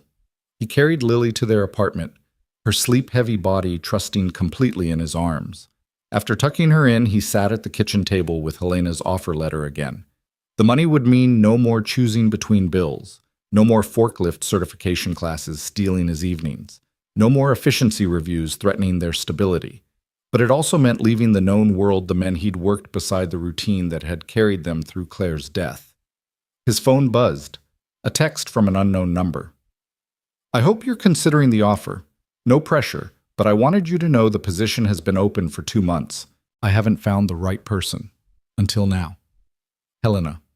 He didn't respond, not trusting himself to make decisions at 10 p.m. on a Monday after 13 hours away from home. Tuesday morning, Lily woke up cranky from the disrupted routine. I don't like Mondays anymore, she declared over breakfast. It's Tuesday. I don't like Tuesdays after Mondays when you're gone. I know, baby. I'm sorry. It's only for a few weeks. Everything is always only for a few weeks or just until things get better. When do things actually get better? The question hung between them, unanswerable in their current situation, but potentially solved by the paper in his pocket. At work, Pete pulled him aside. How was the class? Fine. Boring, but fine. Good. Listen, I shouldn't tell you this, but there's another round of cuts coming next week, deeper than the first. How deep? 30%. Ethan felt sick. That's 12 people. At least. Maybe more if they decide to consolidate shifts. I don't know. I've fought for you, pointed out your reliability, your willingness to cross-train, but if they cut deep enough, seniority might be all that matters. The conversation made the decision for him. He couldn't risk unemployment, couldn't put Lily through that uncertainty. At lunch, he called Helena's office. Blackwood Industries, how may I direct your call to? Helena Blackwood, please. This is Ethan Walker. One moment, Mr. Walker. The fact that the receptionist knew his name was unsettling. Helena came on the line immediately. Ethan, I'm so glad you called. I'll take the job. There was silence then. Are you sure you sound... They're laying off 30% of the warehouse next week. I can't risk being unemployed, so yes, I'll take it. I want you to take it because it's right for you, not because you're desperate. Can it be both? She laughed softly. I suppose it can. When can you start? 2 weeks' notice is standard. That's fine. Can you come by tomorrow to fill out paperwork? Meet the team. I work until 5:30. Come after. Bring Lily if you need to. I'll have dinner brought in. That's not necessary. Ethan, you're about to become part of my management team. Get used to occasional perks. After hanging up, he sat in the break room staring at his peanut butter sandwich, trying to process that he'd just accepted a job making more than he'd ever dreamed possible. You okay? Joe asked, sitting beside him. I took another job. Joe's eyebrows rose. The night shift. No, something else. Better. He explained quietly, not wanting others to overhear. Joe listened, then clasped his shoulder. Good for you. And don't feel guilty about leaving. We all would if we could. It feels like abandoning a sinking ship. It feels like putting on your own oxygen mask first, like they tell you on planes. You can't help anyone if you're drowning too. That afternoon, Ethan gave Pete his notice. The supervisor looked resigned rather than surprised. Can't say I blame you. Where are you going? Blackwood Industries, Facilities Management. Pete whistled low. Moving up in the world. Good for you, Walker. Pete, Don't apologize. You got a kid to think about. We all do what we have to do. The news spread quickly. Some colleagues congratulated him, others gave him cold shoulders, viewing his departure as betrayal. Tommy was the worst. Must be nice having options. Rest of us are stuck here waiting to get axed. It's not like that. Sure it is. You got lucky, found something better, and you're leaving us behind. Just don't forget where you came from when you're sitting in your fancy office. The words stung because they held truth. He was leaving them behind. He was choosing his family's security over solidarity with his coworkers. It felt selfish even as he knew it was necessary. That evening, he told Lily about the job over dinner. So you won't work at the warehouse anymore? Right. I'll work at Ms. Blackwood's company. The lady from lunch. Yes. Will you be home for dinner every night? Will we have more money? He hesitated, not wanting to make promises until the reality set in. We'll have enough. Enough for new shoes, yes. Enough for the field trip to the science museum, yes. Enough to not worry all the time. The question gutted him. Yeah, baby, enough for that. She got up and hugged him tight. I'm proud of you, Daddy. You're brave to try something new. Wednesday after work, Ethan and Lily took 2 buses to reach Blackwood Industries' main campus. The building was all glass and steel, rising into the evening sky like something from a movie. Lily's eyes went wide. Daddy, it's huge. Yeah, it is. And you're going to work here. Apparently. The lobby was marble and modern art security guards who smiled professionally elevators that didn't shake or smell like despair. Everything about it screamed money and success, and a world Ethan had never belonged to. Helena met them personally, dressed more casually than at lunch, but still looking like she'd stepped from a magazine. Welcome, Lily. You look lovely. Purple really is your color. Thank you. Your building is very shiny. Too shiny sometimes. Come, let me show you around. The tour was overwhelming. 3 buildings connected by skyways, a cafeteria that looked like a restaurant, a gym for employees' conference rooms with views of the city, and the facilities department, a suite of offices with actual windows. This would be yours, Helena said, showing them a modest but clean office. It's not huge, but it's an office, Ethan interrupted. With a door and windows. Is that unusual? He thought of the warehouse break room with its flickering lights and broken coffee maker. Very unusual. Daddy, look. Lily had found a nameplate on the desk, Ethan Walker, Facilities Manager. We had it made today, Helena said. Hope that's not presumptuous. Ethan touched the nameplate, his name in brass official and permanent looking. It felt like someone else's life. They met the facilities team, 12 people who seemed competent and friendly, not openly resentful of the new boss being helicoptered in. The operations director, James Kim, was particularly welcoming. Helena's told us about you. We're looking forward to fresh perspective. I'll do my best. That's all anyone can do. Dinner was Chinese takeout in a conference room overlooking the city lights. Lily charmed everyone with her chatter about school and her ambitious plans to become a doctor-scientist-artist. That's quite a combination, James said.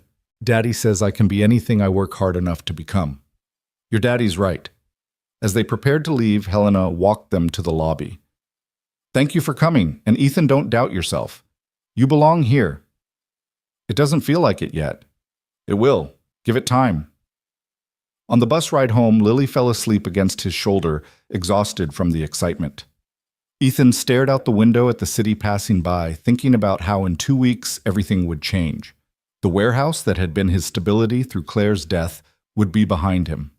The men he'd worked beside would continue their struggles without him, and he and Lily would enter a world of offices with windows and salaries that meant choices instead of sacrifices. "I hope I'm doing the right thing," he whispered to the reflection in the window. Thursday brought mixed reactions at the warehouse. Some colleagues had warmed to his departure, understanding the opportunity. Others remained cold. The divide made the workday uncomfortable conversation stopping when he approached lunch eaten alone, even by warehouse standards. Joe remained supportive, joining him during break.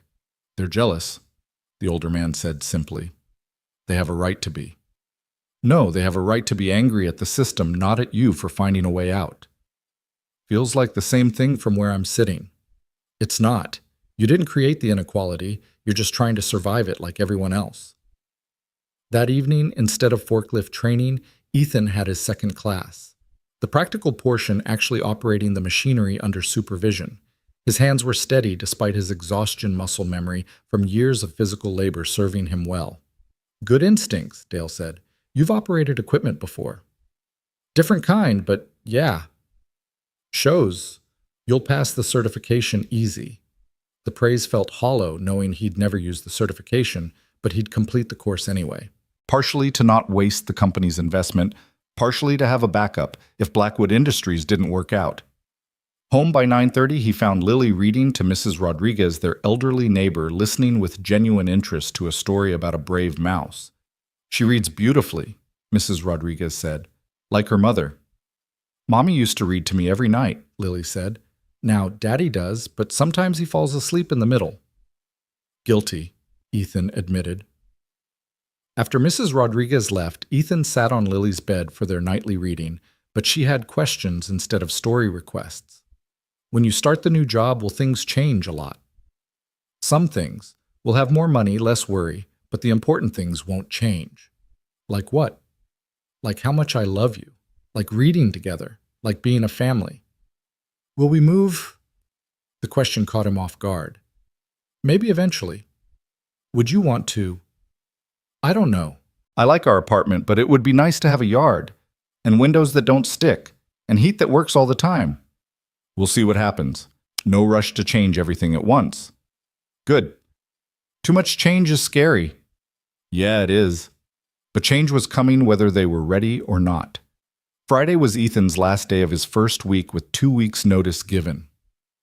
The warehouse felt different now, temporary already part of his past, even though he still had days remaining. He worked harder than usual trying to leave everything in good order, documenting processes nobody had ever written down, training Marcus on tasks only he knew. "You don't have to do all this," Pete said, watching him create a detailed inventory checklist. "Someone needs to know how to check the weekly chemical shipments properly. The forms are tricky. Most guys leaving wouldn't care." "I'm not most guys." "No, you're not. Blackwood Industries is lucky to get you." The comment should have felt good, but guilt still gnawed at him. Survivor's guilt, maybe. Or class traitor guilt. Or just the discomfort of moving between worlds. At lunch, an announcement came over the intercom. "All staff to the break room for mandatory meeting." Everyone filed in with the grim expressions of people expecting bad news. The plant manager, Mr. Davidson, stood at the front, a man who usually only appeared for terminations or major announcements. "I'll be direct," he said. "The efficiency review is complete. We'll be reducing staff by 35% effective next Friday." The room erupted. 35% was worse than rumored. 14 people from day shift alone. "Names will be posted Monday. Those affected will receive 2 weeks severance and assistance filing for unemployment." 2 weeks, someone shouted. "After 5 years here, I get 2 weeks." "I understand your frustration." "No, you don't. You're not wondering how to feed your kids on unemployment that takes 6 weeks to kick in." Davidson continued with corporate speak about difficult decisions and economic realities, but nobody was listening. Men were doing mental math calculating survival. Ethan felt sick knowing he was escaping just in time. After the meeting, the warehouse was tomb quiet. Everyone worked mechanically, lost in private fears. Tommy wasn't even pretending to work, just sitting on a crate staring at nothing. "You okay?" Ethan asked. "I'm gone. I know it. Low seniority, no special skills history of calling in sick when my kid needs me. I'm exactly who they cut." You don't know that. Don't I? You got out just in time, Walker. Rest of us are fucked. There was nothing comforting to say that wouldn't be a lie, so Ethan just clasped Tommy's shoulder and went back to work. That evening, he walked Lily home from after school, slowly, neither eager to return to their small apartment. You're quiet, Daddy. Long day at work? Did more people get fired? Not yet, but they will next week. Are you still leaving? I have to, baby, even more now. Because they might fire you, too. Because I need to take care of us. She thought about this. It's not fair that some people get fired and others don't. No, it's not fair. Can you help them when you have your new job? I don't know how I could.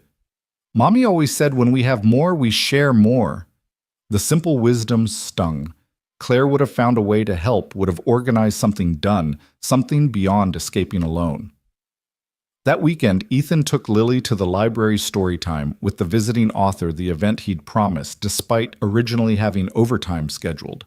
The author was a young woman who wrote books about brave girls solving mysteries. Lily sat transfixed in the front row, hand shooting up with every question opportunity. Where do you get your ideas? From curious girls like you who ask good questions. Is it hard to write books? Sometimes, but the best things usually are hard. My daddy's starting a hard new job, but he's brave.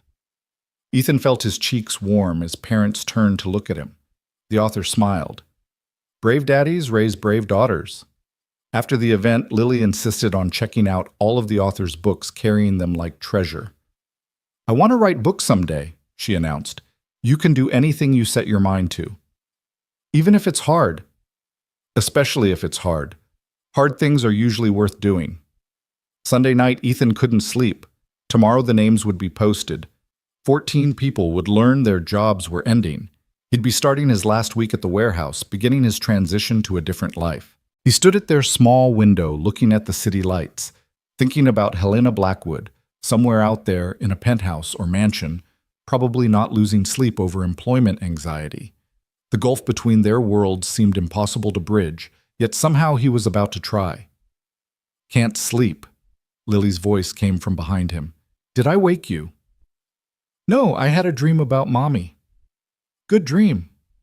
She said to tell you it's okay to be scared. Being scared means you're doing something important. Your mom was pretty smart.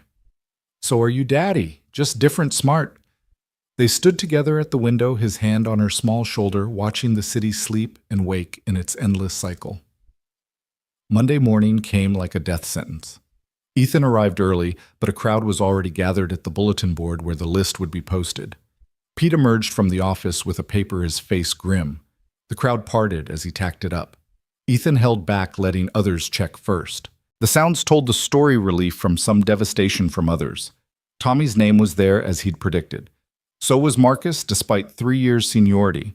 Carlos had survived, but barely. This is bullshit, someone said. They kept Johnson, but cut Martinez. Johnson can barely lift a box anymore. Johnson's got 20 years in. Seniority protected him. Seniority should matter less than ability. Tell that to the union. Oh, wait, we don't have one. The arguments continued, but Ethan focused on the 14 names. 14 families thrust into uncertainty. And here he was about to walk away to a salary that could probably pay 2 of their positions. Tommy was cleaning out his locker when Ethan found him. I'm sorry, man. Yeah, well, saw it coming. Tommy threw his things into a cardboard box with barely controlled violence. Wife's going to lose it. We're already behind on rent. If you need a reference, from where your fancy new office. Thanks, but no thanks. The rejection hurt, but was understandable. Ethan represented escape. They couldn't achieve success they couldn't access. The day was funeral quiet. Those leaving worked their final week in bitter silence. Those staying worked harder, trying to prove their worth, knowing the axe could fall again anytime. At lunch, Joe sat with Ethan despite the social cost of associating with someone who was leaving. Don't carry guilt that isn't yours, the older man said. Easier said than done. You think staying would help them.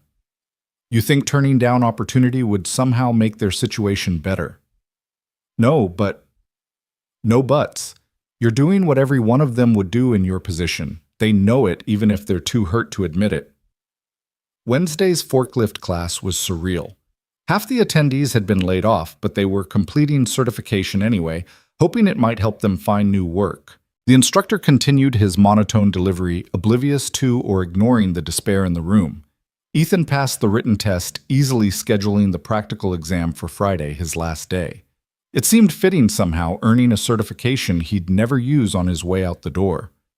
Thursday night, he couldn't face another evening away from Lily for class, so he called in sick to the training. One missed session wouldn't matter now. Instead, he took Lily for ice cream after dinner, a luxury they rarely indulged. They sat outside despite the cold, eating chocolate chip cookie dough and watching people pass. "Daddy, are you sad about leaving the warehouse?" "A little. I'll miss some of the people." "But you're excited about the new job." "Scared and excited both." "That's okay. I'm scared and excited about growing up." "You don't need to grow up too fast, baby." "I know, but sometimes I think if I was grown up, I could help more." "Get a job, make money so you wouldn't worry so much." "That's not your job. Your job is to be a kid, learn things, have fun." "Is it fun being a grown-up?" Ethan thought about it. "Sometimes. When I watch you laugh, or when we read together, or when I see you learning something new, those moments are fun." "What about the rest?" "The rest is just life. Some good, some bad, mostly in between." "I think your new job will have more good parts." "I hope so." "I know so." Friday. Last day. Ethan arrived to find a small gift on his workstation, a card signed by the workers who didn't hate him for leaving, and a cheap watch from the dollar store with a note. "So you won't forget the time you spent here."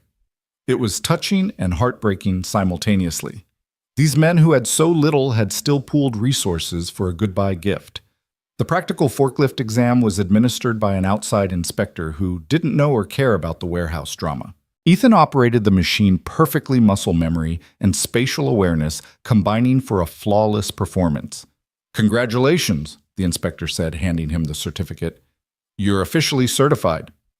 Ethan stared at the paper official acknowledgement of a skill he'd never use, earned on his last day at a job that had kept them afloat through the worst period of his life. Pete found him at day's end. "This is it then?" "Yeah. You've been a good worker walker. Reliable, honest, never complained. The new place is lucky to have you." "Thanks for everything, Pete. For the opportunity, the recommendation for certification, for understanding about Claire. Take care of that little girl, and yourself." They shook hands, and Ethan walked out of Morrison Warehouse for the last time. No fanfare, no goodbye party. Just another body replaced in the machine of commerce.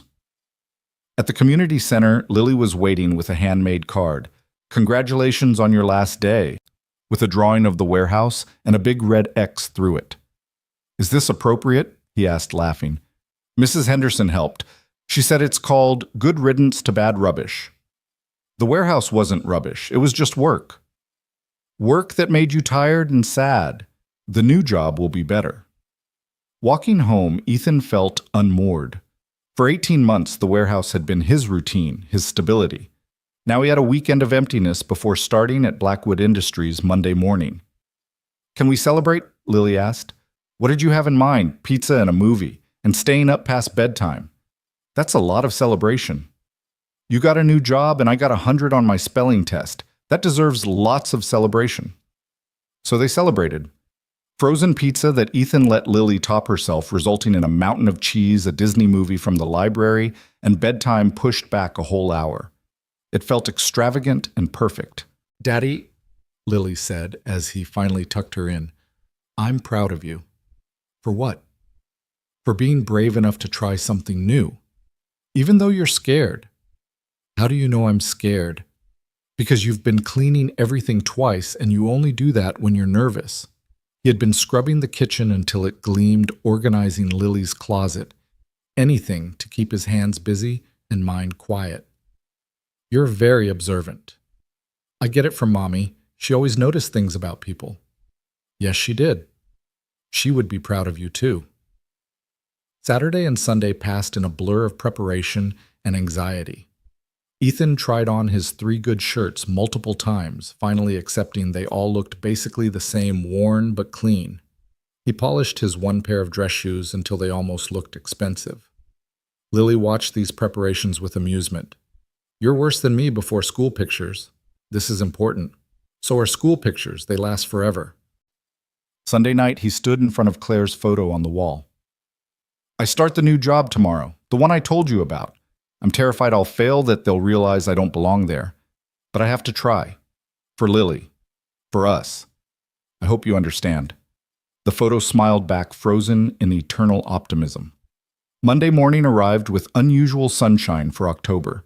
Ethan took it as a good sign, though he didn't usually believe in signs. He dressed carefully, best shirt, pressed pants, the polished shoes. Lily insisted on fixing his hair, standing on a chair to reach her concentration absolute. Perfect, she declared. Do I look like someone who belongs in an office? You look like my daddy. That's all that matters. They walked to school together, Ethan's nerves making him talk more than usual. Remember, Mrs. Rodriguez will pick you up if I'm late. You won't be late. But if I am, Daddy, breathe, you're going to be great. At the school entrance, she hugged him extra tight. Go show them how amazing you are. I love you, baby. Love you too. Now go before you're late for your first day. The bus ride to Blackwood Industries felt like traveling to another country. The buildings got taller, cleaner, more glass than brick. People waiting at stops wore suits instead of work clothes. Even the bus itself seemed newer on this route. He arrived 15 minutes early, standing outside the gleaming entrance, watching well-dressed people stream in with coffee cups and confidence. His palms were sweating. Ethan? He turned to find Helena Blackwood herself dressed in a navy suit that probably cost more than his entire wardrobe. Good morning. I didn't expect to see you. First day tradition, I greet all new management hires personally. Shall we? They entered together. Helena's presence, parting crowds like Moses with the Red Sea. People nodded respectfully, some looking curiously at Ethan. Don't let the building intimidate you, Helena said quietly. It's just glass and steel. The people make it matter. The people all look like they graduated from colleges I couldn't afford to visit. Some did, but you'd be surprised how many worked their way up from entry level. Merit matters here more than pedigree. She walked him to HR for paperwork, tax forms, insurance selections, emergency contacts. The benefits package was overwhelming. Health insurance with no copay, dental and vision included, life insurance, retirement matching up to 6%, even a transportation stipend for commuting.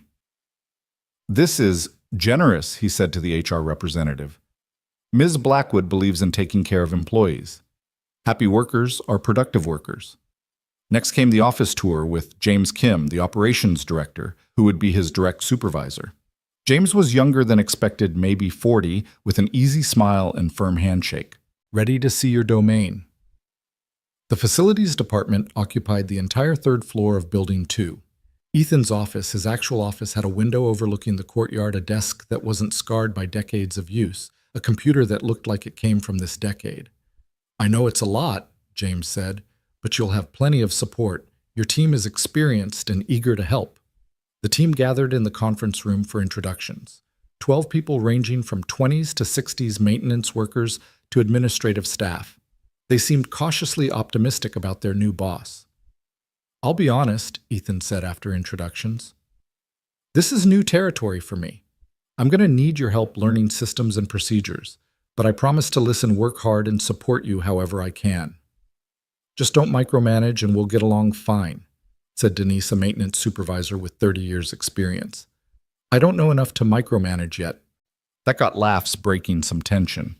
The morning was spent reviewing systems work order software vendor contracts, maintenance schedules, budget reports. Ethan's head spun with information, but he took detailed notes, asked questions, admitted ignorance when necessary. At lunch, James took him to the executive cafeteria, another world of white tablecloths and actual silverware. Overwhelmed, yet completely. Good means you're paying attention. Helena wasn't wrong about you. You have good instincts. Trust them. My instincts are currently telling me to run back to the warehouse where I know what I'm doing. But you won't. No, I won't. Because my daughter deserves better than a father who runs from challenges. That's the right answer. The afternoon brought his first crisis. A water pipe burst in Building 3, flooding 2 floors of cubicles. His team looked to him for direction. For a moment, panic threatened. Then muscle memory kicked in. This was just problem solving like at the warehouse, but with better resources. Denise, get maintenance to shut off water to that section. Marcus, call our emergency restoration vendor. Sarah, start documenting damage for insurance. Everyone else, let's get salvage teams moving computers and paperwork first. Furniture later. They moved efficiently, following his direction without question. Within an hour, water was stopped, restoration crews were on site, and salvage operations were organized. Nice work, Helena said, appearing in the flood zone in rubber boots she'd somehow procured. Clean, decisive leadership. Just doing what needed doing. Exactly. That's why you're here. By day's end, the crisis was managed, insurance claims filed, and plans in place for temporary workspace for displaced employees. Ethan felt exhausted, but accomplished. Not bad for a first day, Denise said as the team wrapped up. Maybe you'll work out after all. Maybe. The bus ride home felt different, like he was carrying a secret belonging to 2 worlds simultaneously. When he picked up Lily from after school, she immediately demanded details. Tell me everything. Was it amazing? Did you save the day? Are people nice? He told her about the flood, making it sound more adventurous than chaotic. Her eyes went wide with delight. You're a hero on your first day. I just organized cleanup. That's what heroes do. They fix things when everything goes wrong. That evening, as they ate dinner, slightly better groceries thanks to his signing bonus, Ethan felt something he hadn't experienced in years: hope. Not desperate hope that things might get easier, but real hope that they actually would. Daddy, Lily said, your face looks different. Different how? Less worried, more happy maybe. Maybe. Definitely. You look like you did in the old pictures with Mommy. He thought about it. In those pictures, he'd had a partner, a future that seemed bright, challenges that felt manageable. Now he had a new kind of future, uncertain but promising. Can I tell you something? Lily asked. Always. I think Mommy sent Ms. Blackwood to you, like an angel or something. You think she had a heart attack right where you'd see her. You saved her. She gave you a job. That's not coincidence, that's magic.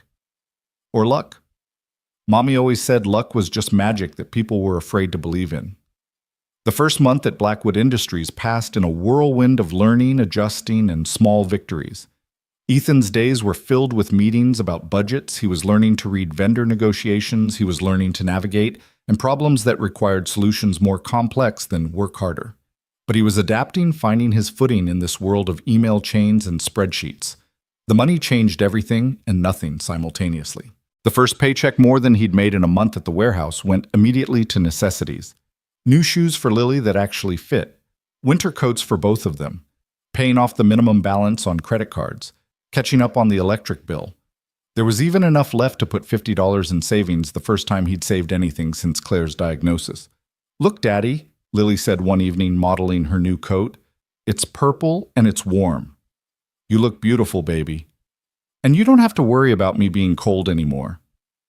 She was right. The constant low-level anxiety about basics, food, warmth, shelter, had diminished. But new anxieties had replaced them. Was he performing well enough? Did his team respect him? How long before someone realized he didn't belong? Helena checked in weekly, sometimes formally in scheduled meetings, sometimes casually, stopping by his office. How are you settling in? She asked one afternoon, finding him surrounded by maintenance manuals. Learning curve steep, but I'm climbing. Your team speaks highly of you. Denise said you're the first manager in years who actually listens to their input. They know the work better than I do. I'd be stupid not to listen. You'd be surprised how many managers are that stupid. These conversations always felt surreal, the billionaire CEO treating him like an equal, valuing his opinion. He kept waiting for the catch, the moment when the debt would be called in, but it never came. At home, the changes were subtler but profound. Lily did homework at a kitchen table that wasn't covered in bills. They were still there, but manageable now, paid on time. Dinner included fresh vegetables, not just whatever was on sale. When Lily mentioned a school field trip, Ethan could sign the permission slip without checking the cost. "Can Rachel come over to play?" Lily asked one Saturday. Sure. It was the first time she'd felt comfortable inviting a friend to their apartment. Before, she'd been embarrassed by their circumstances. Now, while still modest, their home felt less like evidence of failure. Rachel's mother, Jennifer, came to pick her up, looking around with barely concealed curiosity. "You're new to the neighborhood." "We've been here 3 years." "Oh, Lily mentioned her dad got a new job, so I thought, we're staying for now. This is home." He could have afforded a better apartment already, but Lily was right. Too much change too fast was scary, and this place held memories of Claire he wasn't ready to leave. 3 months in, Ethan faced his first major challenge. The heating system in Building 1 failed catastrophically during a February cold snap. 800 employees without heat temperatures dropping, and the regular vendor saying repairs would take a week. "Unacceptable," James said in the emergency meeting. "We need solutions." "I might know someone," Ethan said, thinking of Carlos from the warehouse whose brother ran an HVAC company. "Smaller outfit, but good work." "How fast?" "I'll find out." The call was awkward. He hadn't spoken to anyone from the warehouse since leaving, but Carlos was professional, his brother more so.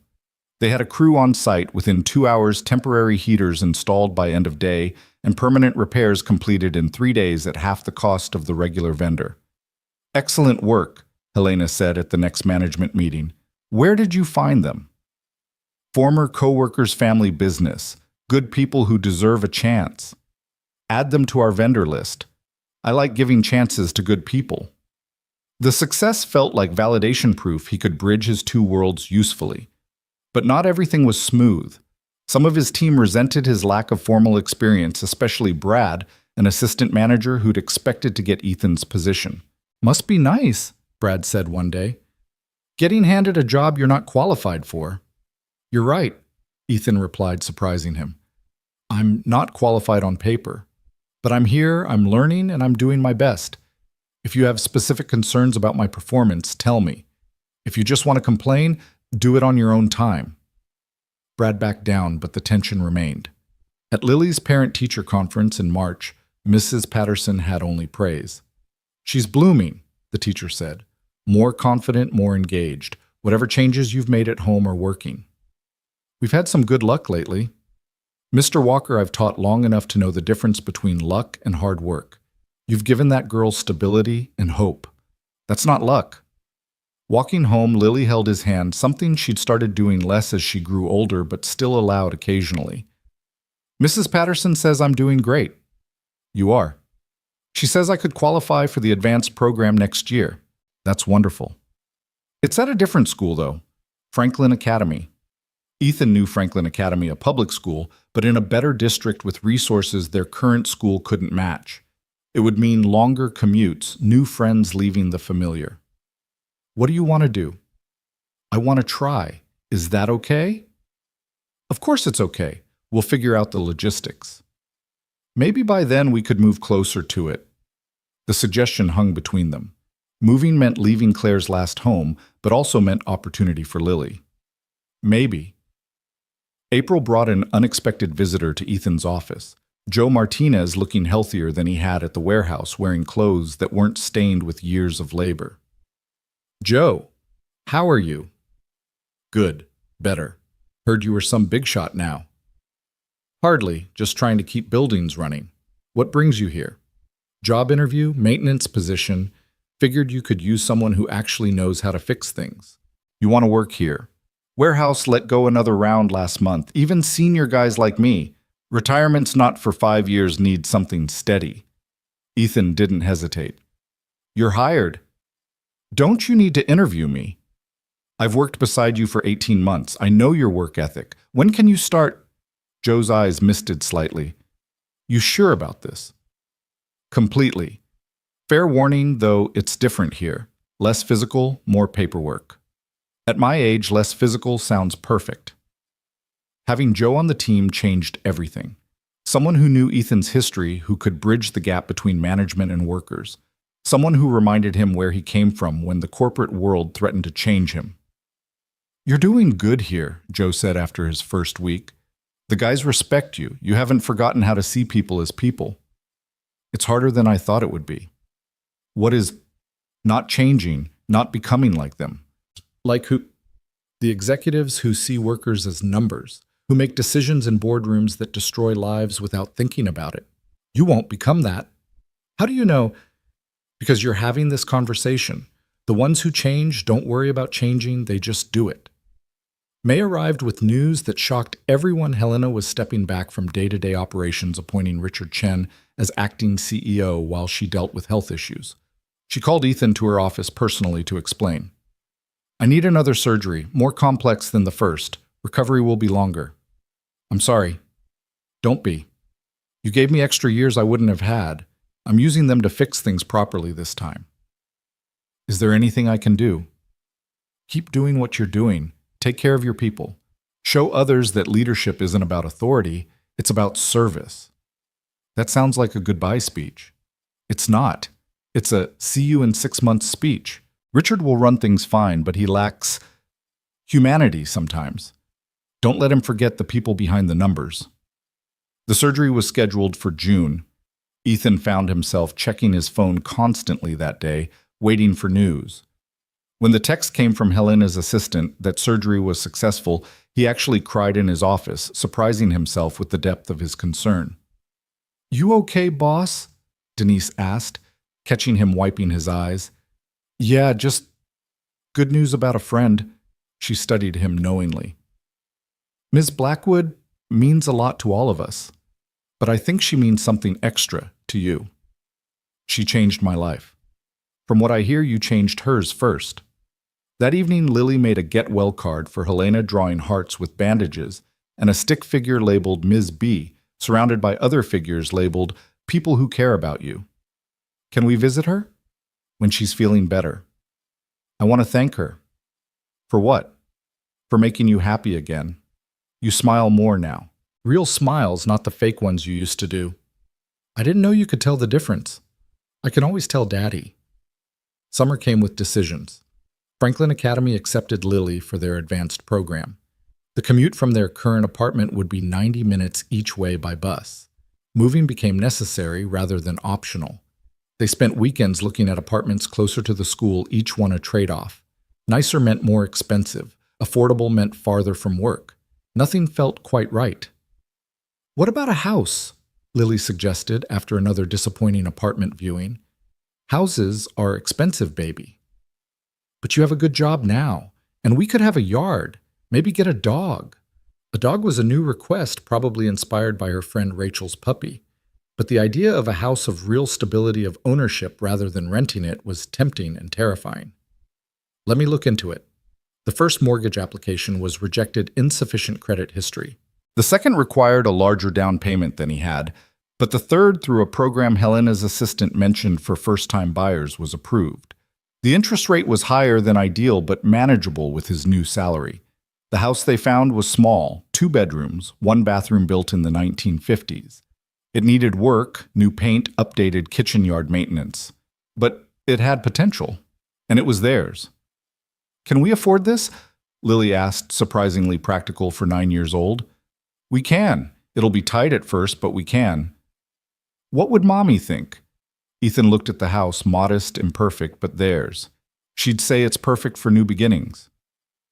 They moved in July with help from Joe and surprisingly several team members from work. Denise brought sandwiches, Marcus from maintenance fixed a leaky faucet without being asked. Even Brad showed up with a housewarming plant. Nice place, Brad said, looking around. Good neighborhood for kids. Thanks for coming. Look, I owe you an apology. I was an ass when you started. You were protecting your territory. I understand. No, I was jealous. But watching you work how you treat people, I get why Helena chose you now. The reconciliation felt like closing a circle, completing his transition from outsider to accepted leader. That night in their new house, with boxes still everywhere, Ethan and Lily ate pizza on the living room floor. It feels different, Lily said. Good, different, or bad, different? Both. Good because it's ours. Sad because Mommy never saw it. She sees it. Wherever she is, she sees us. Do you really believe that? I choose to believe it. Then I choose to believe it too. Helena returned to work in August thinner, but with more energy than before. She stopped by Ethan's office her first day back. I heard you bought a house. Small one, but yes. And Lily's starting at Franklin Academy. Next month. You've built quite a life in the past year. Thanks to you. No, thanks to you. I just opened a door. You walked through it and did the work. Why did you really hire me, the truth? Helena sat in his visitor chair looking out his window at the courtyard below where employees ate lunch in the sunshine. Because when I was dying, you saw a person, not an opportunity. Do you know how rare that is? Most people would have calculated advantage, waited for cameras, made sure they got credit. You just helped and left. Anyone would have. No, they wouldn't. I know because people walked past. And in that moment, I realized I'd become someone people walk past. Too important, too removed, too inhuman. You reminded me that we're all just people who need help sometimes. You've helped me more than I helped you. Have I? You saved my life, Ethan. Everything else is just gratitude manifesting as opportunity. September meant new beginnings. Lily started at Franklin Academy nervous but excited. The uniform cost more than Ethan used to spend on clothes in a year, but seeing her walk through those doors with confidence made every penny worthwhile. His own work had evolved from crisis management to strategic planning. He was proposing efficiency improvements, cost-saving measures that didn't sacrifice jobs, programs to hire from communities typically overlooked like former warehouse workers. You're trying to change corporate culture, James observed during a review. Is that bad? No, it's necessary. Keep pushing. The program to hire and train workers from blue-collar backgrounds became Ethan's passion project. He remembered the capable people at the warehouse, limited only by opportunity. Within 6 months, he'd brought in 5 former colleagues, all thriving in their new roles. Tommy, who'd been laid off that brutal Monday, now worked in shipping and receiving. His gratitude was profound. "You didn't forget us," he said simply. "We don't forget where we come from." October marked 1 year since Helena's first heart attack, since that night on the sidewalk that changed everything. She invited Ethan and Lily to dinner at her penthouse to mark the occasion. The penthouse was everything Ethan had imagined, floor-to-ceiling windows art that belonged in museums, furniture that cost more than houses. But Helena seemed small in it alone despite the luxury. "It's beautiful," Lily said politely, but Ethan heard the unspoken, but cold. "It's excessive," Helena admitted. "I've been thinking of downsizing." "To what?" Lily asked. "Something with neighbors, maybe a yard. Somewhere you could visit without taking an elevator to the sky." "That sounds nice." They ate dinner prepared by Helena's chef, but the conversation was what nourished them. Helena asked about Lily's school, her dreams, her memories of Claire. She shared her own stories of loss of building walls, through success of learning too late that connection mattered more than achievement. "Can I ask you something?" Lily said as dessert was served. "Anything. Are you lonely?" The directness was pure Lily, but Ethan started to redirect. Helena stopped him. "Yes," she said simply. "Very lonely sometimes." "You could have dinner with us. Daddy makes good spaghetti." "I'd like that." And so began a new tradition. Sunday dinners at the Walker house. Helena bringing dessert from expensive bakeries, eventually learning to make salad, then attempting garlic bread. The billionaire CEO becoming Aunt Helena to Lily, becoming family in ways that had nothing to do with money or obligation. November brought Ethan's first annual review. The assessment was glowing, exceeded expectations in every category, salary increase of 15% bonus that would cover Lily's summer camp and still leave savings. "You've transformed the facilities department," James said. "Morale is up, efficiency improved, costs down without sacrificing quality." How?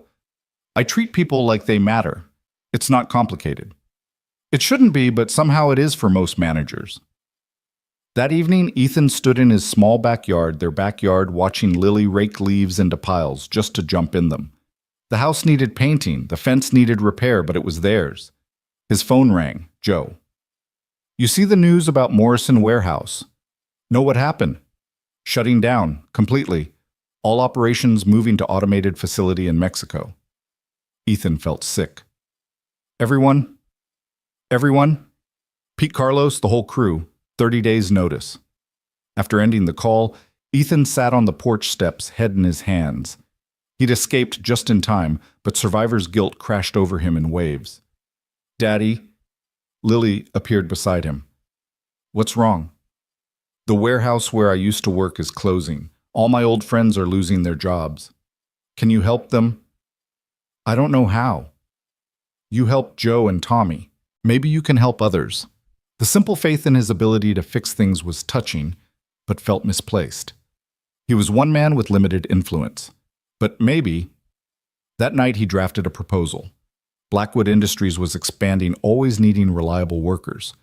Why not create a transition program specifically for displaced workers? Training, job placement support during the adjustment. He refined it over the weekend, adding budget projections, success metrics from his smaller hiring initiative, testimonials from Joe and Tommy. Monday morning, he presented it to James. This is ambitious. These are good people who just need chances. Helena will want to see this, presented at the Wednesday leadership meeting. Wednesday's presentation was terrifying. The C-suite executives, board members, Helena at the head of the table. Ethan, in his best shirt, trying not to let his hands shake. He told them about the warehouse, about capable people discarded like broken equipment, about the talent wasted because no one looked beyond blue collars to see potential, about Joe's reliability, Tommy's transformation, the 5 others successfully integrated. The program would cost approximately $200,000 annually, he concluded, but the return in loyalty and work ethic and diversity of thought would be invaluable. The room was quiet. Then Helena spoke. I was given a second chance by someone who saw my humanity when I was just a body on a sidewalk. This company succeeded because we took chances on people, not just proven quantities. I motioned to approve the program. The vote was unanimous. The Blackwood Industries Worker Transition Program launched in January, just as Morrison Warehouse closed. 30 former employees applied. 20 were hired into various positions. Pete became a logistics coordinator. Carlos joined maintenance. Others found places in shipping receiving administration. The program became a model, other companies requesting information media coverage following. But for Ethan, it was personal. These were his people, and he'd found a way to not leave them behind. You did it, Joe said one day watching Carlos train a new employee. You didn't forget. We don't forget. We lift each other up. February brought unexpected news. Helena was retiring officially this time. Richard would become permanent CEO. But first she had announcements. At the all-hands meeting, she stood at the podium one last time. Blackwood Industries has always been about more than profit. It's about people. The security guard who knows everyone's name, the janitor who takes pride in clean floors, the facilities manager who sees potential where others see problems. She looked directly at Ethan. I'm establishing the Blackwood Foundation dedicated to workforce development and second chances. Leading it will be someone who understands that everyone deserves opportunity, Ethan Walker. The announcement hit like lightning. Foundation director meant leaving facilities management but expanding his impact exponentially. It meant a salary that would secure Lily's entire future. It meant becoming the bridge between worlds he'd been building toward. I don't know foundations, but he told Helena after. You know people. That's all that matters. March was transition time. Training his replacement, Denise promoted deservedly learning foundation management, understanding the scope of possibility. The foundation had $50 million in funding partnerships with community colleges, connections to industries nationwide. We can help thousands, Helena explained. Maybe hundreds of thousands eventually. It's too much. No, it's exactly enough. You saved one life, mine. Now you get to save countless others. Lily understood the magnitude differently. Daddy, you're going to help so many people find jobs. That's the plan. Like a superhero, but for work. I don't think that's a superhero category. It should be. The house felt different now, not physically still the same small rooms and creaky floors, but the weight that had lived there, the constant press of financial anxiety was gone. They could plan beyond next month, dream beyond survival. We could travel this summer, Ethan suggested one evening. Really? Where? Wherever you want. Disney World, the Grand Canyon, the ocean. Can we visit Mommy's grave first? I want to tell her about everything. Of course. They went on a Sunday, flowers in hand. The cemetery was peaceful. Claire's stones simple but well maintained now that Ethan could afford proper care. Hi, Mommy, Lily said, arranging the flowers carefully. Daddy's a director now. He helps people get jobs. We have a house with a yard. I go to a good school. We're okay. Better than okay. But we miss you. Ethan knelt beside his daughter, hand on the cold stone. She would be so proud, he said. Of both of us, Lily added. We did it, Daddy. We survived, and then we did more than survive. What do you mean? We helped others survive too. That's what Mommy would have wanted most. Standing in that cemetery, Ethan thought about the journey from that rainy night when he'd saved Helena to this moment. The warehouse struggles, the fear of failure, the impossible leap between worlds, all of it leading here to a life where he could provide for his daughter while lifting others up. Thank you, he whispered to Claire's memory, for Lily, for teaching me to help, for somehow guiding that woman to that sidewalk at that moment. Whether it was cosmic intervention or random chance didn't matter. What mattered was what came next, the lives they'd change, the opportunities they'd create, the proof that sometimes saving one life could ripple outward to save hundreds. The drive home was quiet, both lost in thoughts. As they pulled into their driveway, Lily said, Helena's coming for dinner tonight, right? Right, she's bringing dessert. Good, I want to talk to her about the foundation. I have ideas. What kind of ideas? Programs for kids whose parents are looking for work, like after-school care so parents can go to interviews. That's brilliant. I know what it's like to worry about your parent. Maybe we can help kids worry less. That evening, as Helena, Ethan, and Lily sat around their small dining table eating spaghetti and planning programs that would change lives, the circle felt complete. The billionaire who'd needed saving, the man who'd stopped to help the child who'd shown them both what family meant, bound together by chance, sustained by choice, committed to passing forward the gift of second chances. To unexpected families, Helena toasted with her water glass. To second chances, Ethan added. To helping people, Lily concluded. They clinked glasses in the small kitchen of the modest house, three people who'd found each other in the darkness and chosen to walk toward light together. Outside, spring rain began to fall, not unlike that night 2 years ago when everything changed. But inside they were warm, safe, and home, not just in the house, but in the family they'd built from kindness, courage, and the radical belief that everyone deserved to be seen saved and given the chance to soar. The Blackwood Foundation's first year helped 300 displaced workers find new careers. By year 5, it was 3,000. By year 10, when Lily graduated from Franklin Academy as valedictorian, it had become a national model, helping 50,000 Americans transition from dying industries to living wages. At Lily's graduation, she spoke about second chances, about fathers who stop to help strangers, about strangers who become family. In the audience, Ethan sat between Helena, frailer now but still fierce, and Joe, retired but consulting for the foundation. Tommy was there with his family, Pete with his Carlos and Denise, and Brad, and dozens of others whose lives had intersected and improved because one night a desperate man chose to help. My father taught me, Lily said from the podium, that we rise by lifting others, that kindness isn't weakness but strength, that every person deserves the chance to become who they're meant to be. She looked directly at Ethan. He saved one life on a sidewalk.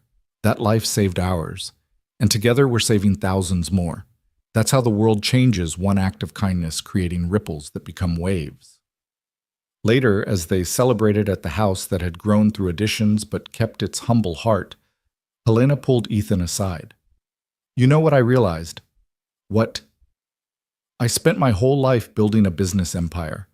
But this, what we've built together, this is my legacy. Not the company, but the lives changed because you stopped to help. You changed my life too. We changed each other's. That's what family does. As the evening wound down, Ethan stood in his backyard, watching his extended chosen family laugh and eat and celebrate. The scared single father from the warehouse was still there inside him, but wrapped now in layers of growth, success, and purpose. Lily appeared beside him, 18, and brilliant, headed to college on a full scholarship to study public policy. "You okay, Dad?" Just thinking about how different this all could have been. But it isn't different, it's exactly this. And this is perfect. She was right. Every struggle, every fear, every moment of desperation had led here. The warehouse had made him strong. Losing Claire had taught him to cherish. Saving Helena had opened doors.